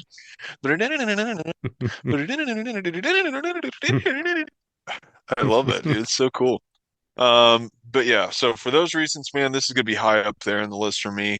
I'm gonna give this one a 9.6. Okay. This is a badass album. All right. That's pretty close to the rating I'm planning on giving it. Yeah, this is an amazing album. This is the one I was kind of somewhat familiar with. But listening to everything all the way through. I will say this is where for me things start to get to where they always start off like pretty good, it always takes me a while to get into it. But with these albums, I feel like the more you get into the album, like the later half of the albums get better and better.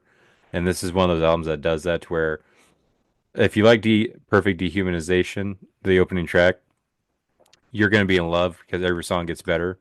For me, top tracks are Hmm. gonna be Mother War, Nihility, Anti-Human Manifesto. Spheres of Madness, and then I also gotta give it up for the Napalm Death cover, Suffer the Children. But yeah, Spheres of Madness, biggest song and sick riff. And I was watching a reel this today. Apparently, this part of this riff was inspired by none other than Limp Bizkit. Isn't that crazy? You saw that I know. I too? see. Yeah, I've seen that same thing too, dude. Yeah. Absolutely. Yeah. Totally did not see that coming. Yeah, That's pretty badass though. yeah, it's awesome. Yeah, I'm probably gonna have to give this one a 9.2. This is an awesome album, a staple. Kind of their Rain and Blood album kind of. This is their classic that where Yeah. if you want classic or just want to show someone Decapitated, this is probably gonna be the album you're gonna show them. So yeah, awesome album. So that's gonna be an 18.8. It's like I had to give myself a little teaser of Spheres of Madness, and like I'm kind of upset we're moving on from the album because I really don't want to turn it off. Like, God, it's just so good. It's like it's one of those songs, man. It's just hard to turn off. Like once it Mm-hmm. starts, it's almost necessary to finish. You can't. It's like really hard to start and stop. Um, but 2 years later, they drop another banger of an album with Negation in 2004. And man, this is one of those bands like I caught on so late, like so late. I didn't start listening to this band until like the last decade for sure, somewhere in that time frame. Um, but I wish that I was on par with music whenever these albums dropped because I feel like they would have been one of my favorite bands. But the Negation, dude, I think that this band just gets better and better for me. I love this album. And I think this is my favorite kind of vocal area of those first three albums. I feel like it's really kind of perfecting the vocals for this band. But dude, I love so many songs in this one. Three-Dimensional Defect, I think, has got such a sick kind of lagging groove to it. Uh, just awesome riffage, man. But Sensual Sickness, another badass one. The Negation, Long Desired Dementia, The Empty Throne, like it's just full of badassery. I would give this one a 9.7. All right. For me, this was the first time I ever listened to this album, and listening to this, I was ready to give this my top album. This is an awesome album. Um, which Oh yeah. I feel like I never see anyone talk about this album, and I feel like the album artwork is kind of weak for how good this album is. But yeah, great songs like Lying in Weak, Sensual Sickness, The Negation, Long Desired, Dementia, and then also ending with Deicide, Lunatic of God's Creation. This is an awesome album. I wish more people kind of talked about this album because this is a Yeah. sick album, especially to follow up after Nihility. This is awesome. This is perfect, old school Decapitated. I'm probably gonna give this one a 9.8. So, because right there, I close, but it's not my favorite yet. I I gotta change mine. Okay. I think I don't know. I'm kind of on your train. I think it deserves more credit. This is my 10 in the Oh, okay. Decapitated discography. Yeah, it's like I know it ain't got Spears on it. Like that was kind of the hard choice. It's like it's hard to rate this higher than that album, but Spears for me is the highlight of that album. Not that the rest of it's not good, but it's just like, Spears is that golden jewel on there. But the Negation, dude, I just got so many songs that I really dig so much. And none of them are quite up to Spheres, but they're all just right almost there with Mm-hmm. it. Like in catchiness, grooviness. I love this album so much, dude. It's my 10. So hell yeah. Hell yeah. So that's now our new number one with a 19.8. Hell yeah. Nice. All right. So, before we move on to this next song, I feel like some things happened to this band in between, wasn't there? Yes. So Vitek, the drummer, uh guys, okay, so I'll just take this from Wikipedia. Mid 2005, Sauron announced his withdrawal from Decapitated, stating it was not an easy decision. However, I could reconcile the welfare of the band with my personal plans, and hence quitting appeared to be the best solution, not hampering the evolution of Decapitated. Pretty professional statement. Um, it looks like it's tied with health complications or some shit. And so vocalist changes, which has kind of like a prominent trend with this band. Very odd. I mean, I feel like bands don't really, I feel like more often bands aren't really having a revolving vocalist that really gain this kind of popularity in metal, Mm-hmm. for sure. But, it's usually the other way around. But I think the signature members of this band are, Vogue and his brother. So Mm-hmm. it kind of makes sense. But anyways, vocalist changes, but then also, um, let's see.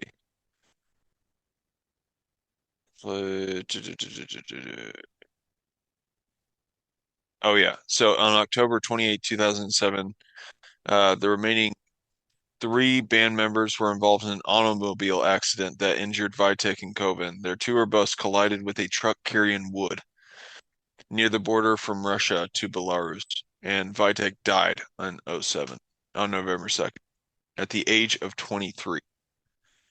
Damn, dude. That sucks. Way too young. Yeah. And didn't their vocalist that they got after Sauron, didn't he become paralyzed and he's still in a wheelchair? Koven slipped into a coma and was later moved to Poland. If that's who replaced him. Yeah, he was the vocalist replacement. I gotcha. And he did the vocals on the following album, Organic Hallucinosis. I gotcha. So let's see. Um, yeah, and then so the band had a period of disbandment and wait. So I think we have an album first before that stuff happened, it Yeah. sounds like. Yeah. Because it looks I don't know if this year's accurate. I'm showing Organic Hallucinosis 2006. So this Oh, is right yeah, after the yeah. vocalist change, but right before the bus accident. I think so. I think that's right. So, Organic Hallucinosis, yes. This drops in '06. This is another one that I really love, man. It didn't really, it changed. Like between the Negation to this album, something definitely changed. It's kind of hard to pinpoint for me, honestly. It's definitely just a almost kind of different flair to the band than there previously has been in their discography, in my opinion. Um, I don't know. What do you think of this one, man? So, um, I'm sad that what happened to the band, and I remember even seeing, I think it was last year, the band or someone was raising funds for a new wheelchair for Coven. Like it has to be like a specialized wheelchair to like kind of help him move because he's very much like still um Oh my gosh. incapacitated, like a lot of brain damage and stuff. So Oh, it's good to see the geez. band is still like sending love out to this guy's still getting love for what he did with Decapitated. So that's the feel good part. Um, However, I'm gonna decompartmentalize it, move that out of the way. I feel like my biggest problem with this album is the vocals. Oh, wow. What an asshole Um, move, Jeffrey. I just want to be blunt about that. That was my biggest turnoff with this album. I couldn't get past it. I feel like the vocal change was so drastic for me. And I really could not get into this album. Day 69 was okay, but for me, uh, this was something I was ready to move past once I was listening to it. So this is probably gonna be a pretty low Man. score for me. I'm probably gonna give this Oh a my gosh. 6.2. Damn, that's harsh, man. I'm I sorry. I'm actually, sorry, Coven. yeah, I can understand where you're getting though. Like it's the vocal change is prominent and it's there. Um, but okay, so I was going to change my name for this episode to Save My Yam. Does it, do you remember that line in the first song? It's he's not saying save my yams, but it sounds like he's saying save my yams. And it's like, save my yams, save my yams, save my yams. Doesn't it sound like save my yams? Do you know what song I'm talking about? I think it's Is it the first poem one? about an Oh, old prison man. I don't remember Yeah. that because, like I said, I listened to this like once and was like, I'm done with this one. But you saying that makes me think like very Dr. Seuss-ish. Sam I Yeah. am. Sam I am. Yeah. Yeah, it's weird. Yeah, I don't know what he's saying, but it definitely sounds like save my yam. I don't know. But it's vocal shifts weird. Honestly, the album artwork almost turns me off more than anything. Yeah. It looks like a really bad kind of Photoshop kind of thing. But anyways, no, like the music for me though, like I think Vogue still and the drummers survived this album. Like it's I'll jam this just for the tunage, man. I think the Mhm. riffage is still super sick. They're trying some new shit, some kind of offbeat, like not even really offbeat, but like there's a part where Vogue just like goes silent and it's just the drummer like doing a little carry onto the song. and he just like runs it into the next beat, dude. It's just so sick. I think that they just sounded so damn awesome together, man. And but the riffage was still there. One of my favorite Decapitated songs is on this album, Post question mark Organic. Hmm. Really weird. I don't know what's up with their titles, but I love that song, man. Absolutely love that song. I think it's got such a sick groove in it. Um, so yeah, with that being said, man, I'm gonna give this one a 9.2. Okay. So that's gonna tie with Winds of Creation. All right. Oh wow. How we managed to do that? I don't know. Somehow the perfect scoring somehow tied it That's up crazy. with Winds of Creation at number 3. All right. Okay. What is next? Um, Up next, um Bog's brother, Vitek, dies in the car crash that then sends Coben into coma. Tragedy, basically. And then I think they take a break. Vogue announces in '09 he's going to be continuing the band Decapitated and essentially, has to kind of rebuild it. So he recruits some members and they come out with Carnival is Forever in 2011. Um, and again, dude, I love this album.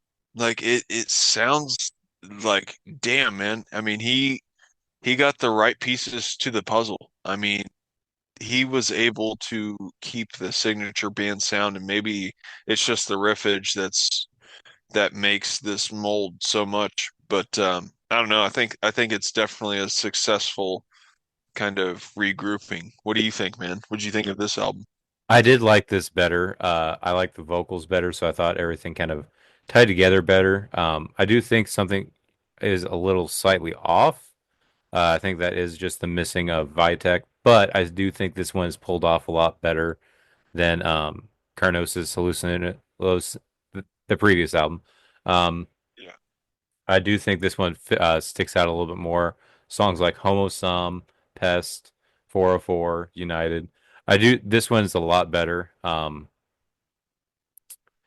Dude, And kind of 404, bringing man. more, yeah, That's bringing a more into bop. the more modern sound. So I'm probably gonna give this one an 8.2. Yeah, I'm gonna do it an Okay. 8.2 for this one. What was your Oh yeah. score? I like that. I didn't give it yet, but I think I'm gonna go an 8.8 on this one. I Okay. honestly love this album again, but I think that they strayed from the last album to this one. They kind of strayed from that death metal realm and almost adopted like a kind of like a new metal thing to them. Kind of Yeah. changed the sound a bit. Like 404, man, it's just like a total Joey Jordison drum beat and Vogue's just riffage playing together is what it reminds me of. But I think it sounds so good though. It's super catchy, really cool. The only thing that really threw me off was like the titles, like Carnival is Forever. Like, what does that even mean? Yeah, I didn't. So, because I remember you had talked about this album before, and then it has that title that has the artwork. So I think it's gonna have like some kind of like carnival theme or even some like childhood kind of stuff in there. But I didn't really pick up that theme at all in this album. Like that is Yeah, completely absent from any of this. yeah, it's kind of weird. But so yeah, I don't know. Cool album though. Yeah. And then a few years later, I want to say the lineup stays consistent for these, and we have Blood Mantra in 2014. Um, Decapitated just back and furious as hell, man. This band just still stays consistent. I think this is a badass album, man. One of my favorite tracks, the blasphemous psalm to the demigod creation. Uh, that's a ripper, man. Very fun. Veins, I want to say, is a good one. Blood Mantra, even. Instinct, I love that song. What do you think of this one, man? I think I would I give thought this one an 8. I think it was good, but I didn't think it didn't stick with me like the ones that are around this album. So for the modern stage, I would say this is one of the weaker albums, but it's still pretty good. Blood Mantra, a good one. Blasphemous Psalms, also Moth Defect and Red Sun on the closers of the album. It's still pretty good. But this one didn't stick with me as much as like Carnival's Forever or even the like Negation or Nihility. So I'm probably just gonna give this a solid 8. What was your Okay. score again? I gave it an 8 as well. Okay. So we have a flat 16.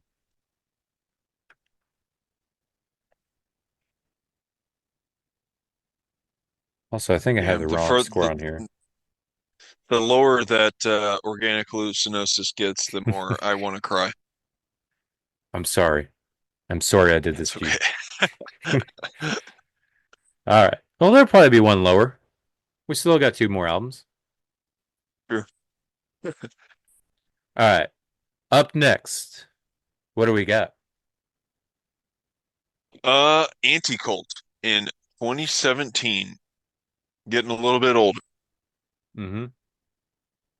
kind of getting more mainstreamish. Is kind of what I get from this album. Um, Almost sounds like it's kind of getting a little too cookie cutterish. Um, but I think there's still some good stuff in here. One of my favorite songs, I think, is Earth Scar. It's very catchy. There's some really catchy riffs too and guitar notes that really stick to me. Uh, I like this album. I just don't know that I loved it. I would give this a 7.6. What was your thoughts on this one? This is actually my 10. This What? No way. yeah.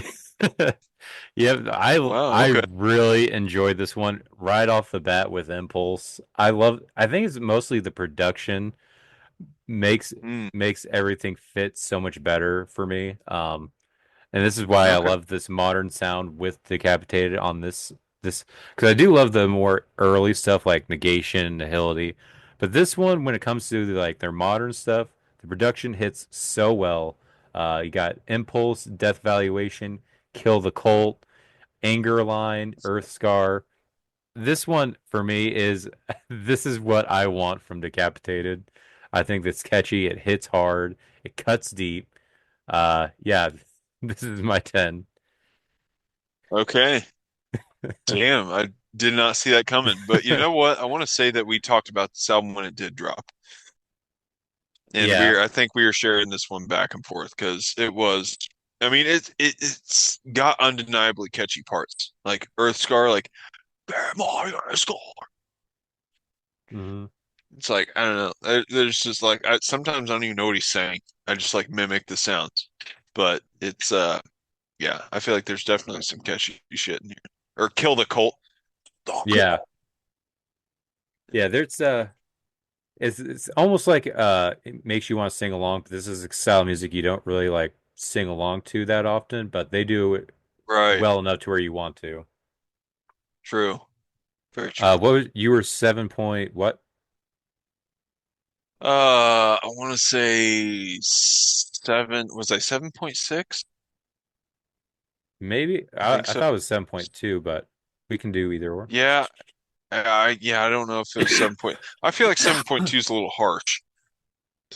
I think for its catchiness, I'll bring it to a 7.6. All right, all Oh right, wow, we passed Carnival is Forever. Man, this is yeah. throwing me for all kinds of loops. That's crazy. All Damn. right. Okay. We got one more, but before this one more, some other stuff happened to this band, Oh yeah. Man, I forgot which about this. I feel like it kind of influenced this album a little bit. I don't know, maybe that's just Yeah. me Yeah, I think thinking you're right. about it. But what happened to this band in between these albums? It was the Me Too movement. It hit him hard. No. So sexual allegations were dropped on this band. Two lovely ladies boarded these gentlemen's tour bus, and thought they were up for a great night of fun and no tomfoolery. Well, little did they know they were about to be assaulted by every band member and wake up in a tizzy. No. So yeah, the this band becomes alleged of sexual assault allegations. I want to say at the beginning of a big tour for 'em, Yeah, I and want to it say they were on fucking tour with Thy Art. yeah, it was a huge tour, man. And they get arrested, I want to Hmm. say, over this, deported, right? And I don't know if they then were deported, but I know they were held, and it was like the day after because I don't even think they left the city yet. I don't know, crazy shit. But I want to say it didn't it like weren't they off the whole tour after because of this? Yeah, they had to drop off the tour because I remember I created a meme and sent it to some people. I think I sent it to you. It was You might have. the wedding singer guy. Decapited's been arrested. Now I get to reap all the benefits, and it's Thy Art is murder. Oh, oh yeah. That's hilarious. That's what. Um, yeah.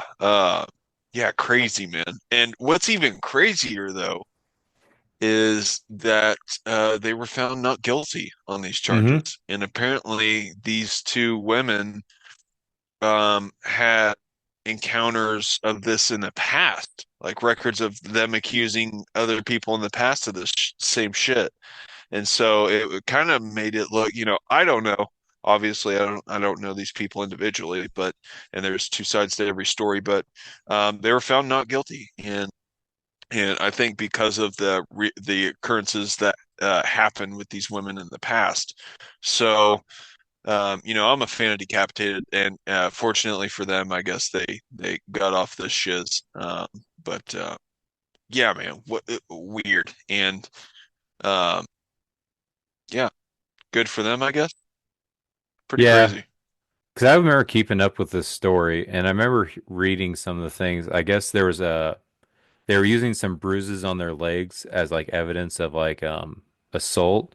But I guess there's witnesses at the show like, no, these girls were up front, so their legs were bruised because they were up front and against the barricade and were going crazy. So they got bruises from that, and um, Hmm. they did have sex with like multiple members of the band, but it's the argument is whether it's consensual. And I want to say police started questioning because they kept changing their story.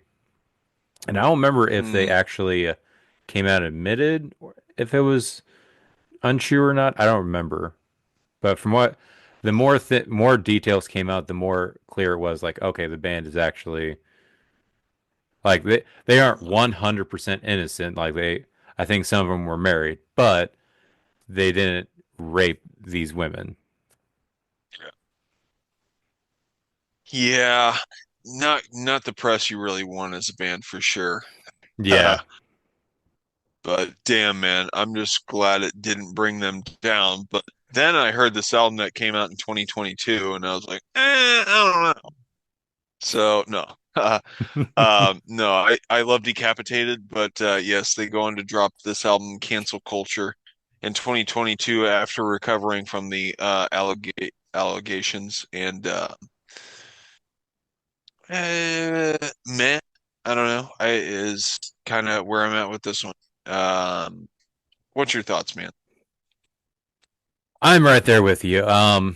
I was kind of thrown off by the album title when they announced it. It's like, okay, this is going to be one of those I'm bitter kind of things.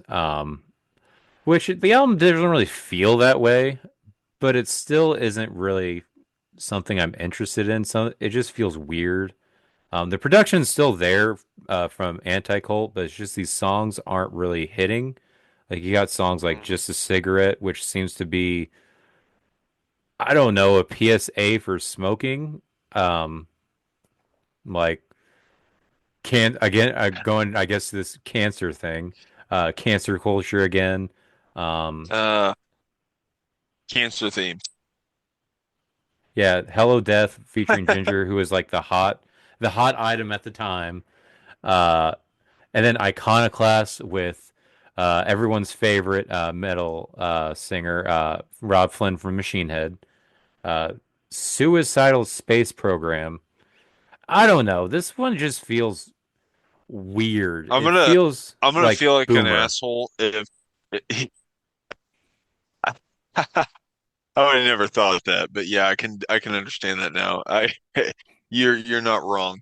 But I would feel like an asshole if like they kind of wrote if the lyrics were centered around someone they knew battling cancer and they died and this is a memoriam to that. But I think regardless, it does kind of have like a tackiness to it. You know what I mean? Hmm. That It just does. doesn't sit well. Yeah. So I think yeah, I think we agree on that. But in the tunes, for me, man, sadly, it just doesn't really back anything up. Like whereas the previous albums, I feel like Vogue could carry the whole album if you really wanted. But this one, man, it's kind of like I'm needing something to really Mm. stick me around with these songs. And yeah, man, I just didn't really feel that with this one. Um, but it almost seems like a Pilot Light album. Like the pilot light's just on, and Oh, yeah. they're just kind of putting it out there for me. So I don't know. Yeah, it was kind of meh. I guess I'll give this a 6.6. Yeah, I'll probably give it, yeah. I'll probably give it 6.5. Okay. Uh, there's not really a lot. I have zero desire to go back to this album unless I want to be like, maybe I was wrong. Maybe I'll check it out. But there's nothing really sticking out as like, I could listen to this riff again or something like it feels like you said, tacky, cheesy, gives off a real boomer vibe with some of this energy. So yeah. Boomer Uh culture. yeah, cancer more like boomer culture. But yeah, it's gonna be what? So you gave it a 6.6.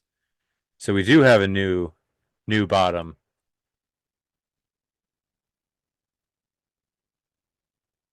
We got a Something we both agree on. 13.1. Yes. Yeah. Cancer culture's Crazy. at the bottom with a 13.1. And I'm not saying I'm not worried about like them being bitter about cancel culture or anything like that.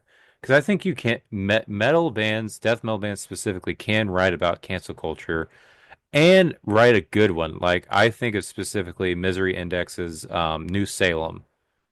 That is Mm, a ripper of a yeah, song, and it's great theme purely to tie about that. into. Yeah, yeah, you're right. That is it's a great way to tie it to modernism, I guess. But yeah, this one just didn't really deliver in that aspect. But you know what?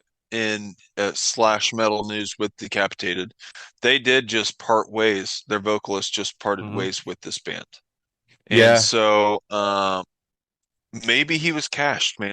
Maybe he didn't have anything else in the bank to kind of put yeah, out there, and it almost kind of feels like this album is almost like kind of like a last stitch effort sort of deal where it's like, yeah, I don't really have anything in the books, but here's this shit. So I yeah. don't know.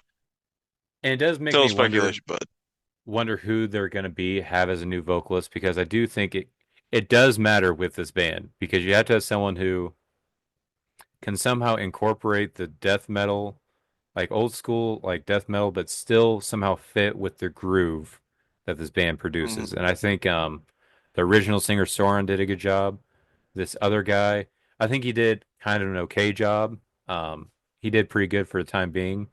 Um, just curious who this new singer is going to be. So Yeah, for we'll sure. see. I think my favorite album in this most recent singers is Carnival is for well, I guess obviously due to the ranking, but Carnival's Forever just because like his placements are so good. Like Hmm. there's a break in the song Carnival's Forever. It's like it's just Vogue and he's just like dun dun dun dun dun dun dun dun dun, and then it kicks in dun, dun, dun. And when it kicks in like the vocals just hits he just hits like an open like and it just sounds so badass, dude. But I didn't get that sort of kind of like timey shit and just connectedness like I did in Yeah. previous albums. So I don't know. But yeah, I with that being said, I am very interested to see where this band goes, man, because um yeah, man, I with the right guy, man, I think that they can make some really badass shit again and maybe give us some more cooler thematics than cancer culture. You know who'd be the perfect fit? Who? Frankie Palmieri from Amur coming in, giving cancel culture what's what. Recovering from cancel culture. Wow. That would probably be the worst fit, I think, for Decapitated's future. Um, That's just because you're a let's do some. hater. Let's see who do we have any free agent vocalists in the metal market right now? Um, is there anyone out there you can think of? I don't know who's been accused recently. Yeah.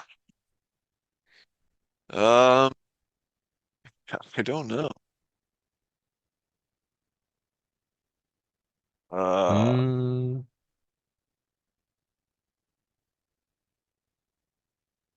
I don't there's know. been a lot of vocal shifts, and you got to pay attention to the vocalist shifts because when that happens, obviously the last man gets opened up, and it just Yeah, creates a the it's the like a whole domino ecosystem effect. changes. Yeah, yeah. So I'm trying to think of most recent uh singer changes. I want to say there has been some, but shit, man, I'm drawing blanks right now. I'm trying to remember. I Probably don't should know. have The one tried that to keeps look coming that to up. mind won't fit this band, and that's Dallas from Old Nile. Oh, But I don't think he would fit this sound. that'd be weird. I think he's doing the Narcotic Wasteland thing, Yeah, but but it's I never think if he really got quite. offered Decapitated, I don't think he would say no. That would be crazy. That he's like he would almost bring back like the technical death force Yeah. to the Decapitated, whereas they with this most recent guy, they kind of drifted like it kind of aligns with the era. Like he brought in kind of like the new metal thing, or Hmm. that's what I at least tie to. Yeah. Uh, so they could go more old school. That would be interesting. Hmm. Yeah. I guess we shall see. Yeah. In the meantime, this has been our Decapitated ranking. At number one, with almost a perfect 20, we have The Negation with a 19.8. Number two, we have Nihility with an 18.8. We have Anti-Cult with the 17.6, number three. Then we got Carnival's Forever with a 17.2. Blood Mantra with a 16.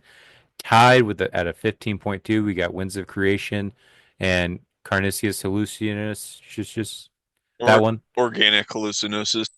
That's it. And Cancel Culture at the bottom with a 13.1. How do you feel about this? Oh yeah, I dig it. It's Hell interesting. yeah. Yeah, not how I thought it would pan out, but I could dig it. Hell yeah.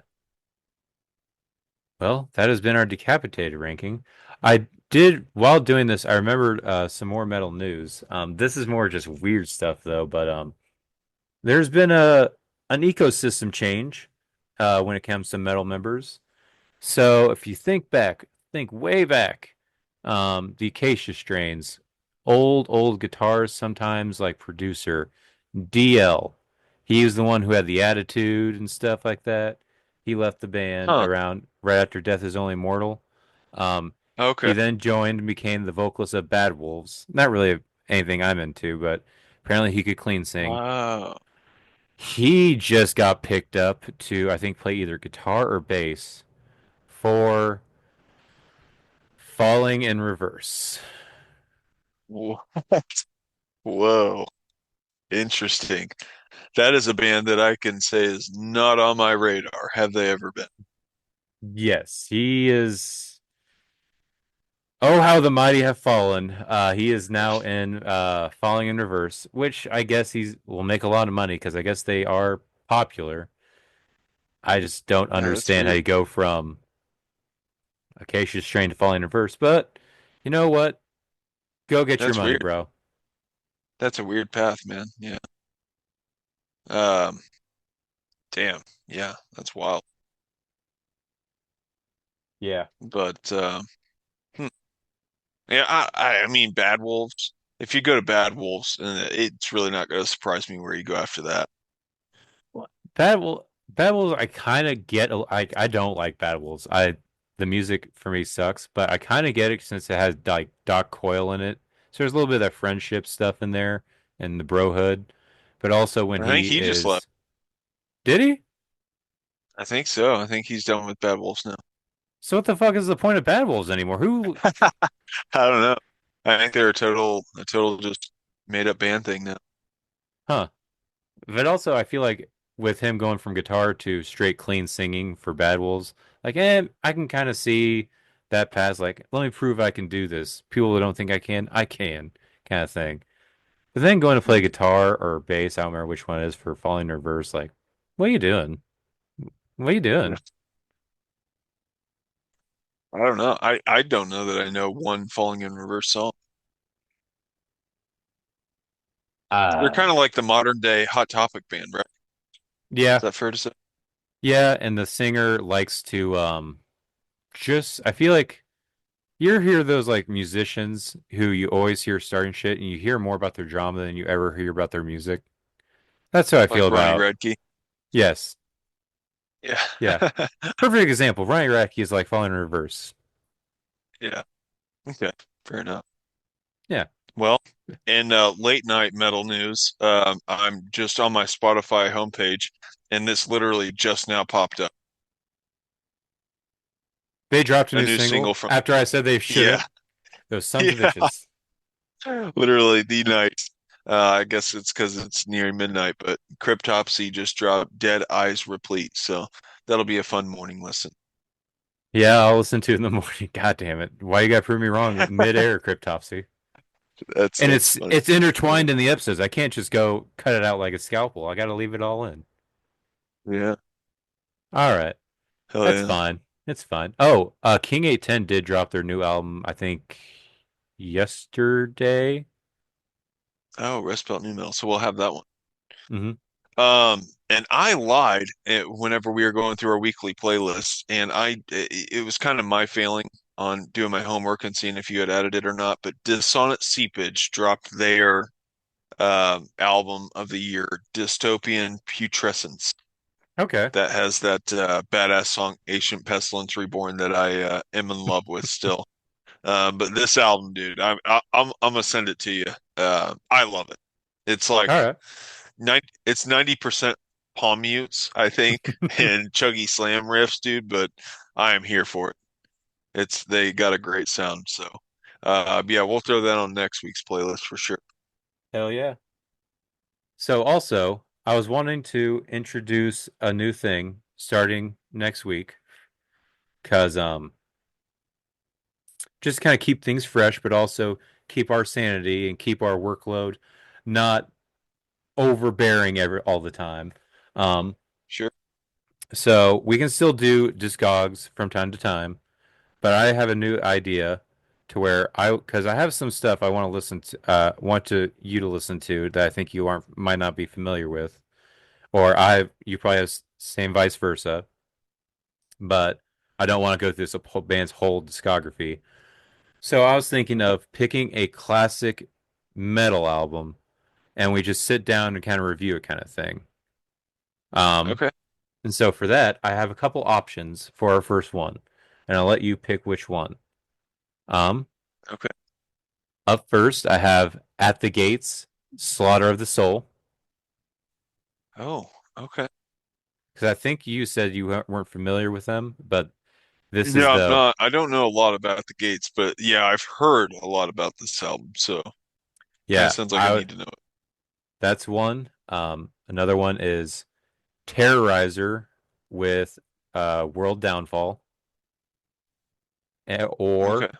or um Origins Antithesis album. Okay. Um, let's do At the Gates, man. Hell yeah. at the gates. Slaughter of the soul. Hell yeah. All right. Awesome. All right. Yeah, That'll that'll be be it. interesting. Mm-hmm. Yep. And we can, like I said, we can kind of review it like we do with the new releases, but do it at the end of the episode. Um, just kind of break it down. We can even give it a rating if we want. We'll see. We'll see how this new segment goes. Let's just do what feels right. Hell yeah. But yeah, Dig. that's all I got for this week. Oh, did you see there's a video I saw Spencer Sotella sang with Coheed and Cambria on stage, Favor House Atlantic. Oh, I did. I seen the headline. I did not watch it. Did you watch Uh, it? I only watched a couple seconds of it and it sounds good. I think Spencer can kind of Huh. fit anywhere. Like when he was in From First to Last, it was amazing. I almost think, hey, Claudio, maybe take a back seat. Let's just let Spencer Bring do. him in the band. Yeah. You just focus on guitar, Claudio. Let's let Spencer do his thing. That's weird. It's one of those bands that like I wouldn't have really put together until I seen that tour that they were doing. I guess are they on that tour right now with Periphery and Yeah, Coheed? because I want to say it's a Mastodon, Coheed, alternating, rotating headliner, but Periphery is no Okay. matter what the opener. Oh, okay. That's cool. Man, that would have been a cool one to go to, but I don't think it was near here, was it? No, nowhere near here. Damn.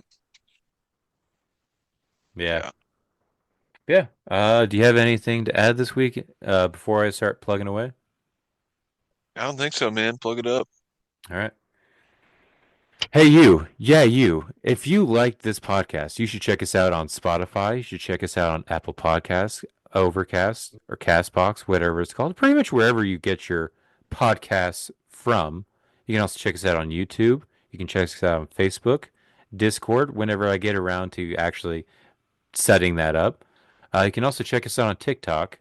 We're getting big on there, let me tell you what. But yeah, check us out on Viral, those. baby. Viral. Viral. Hell, Imperial Triumphant loves us on TikTok. You should love us too. Yeah.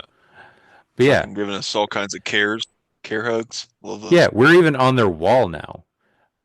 But yeah, if you want to talk to us, you can just send us an email directly at deathmetaldaddies@gmail.com. But until then, Death Metal Daddies out. Bye.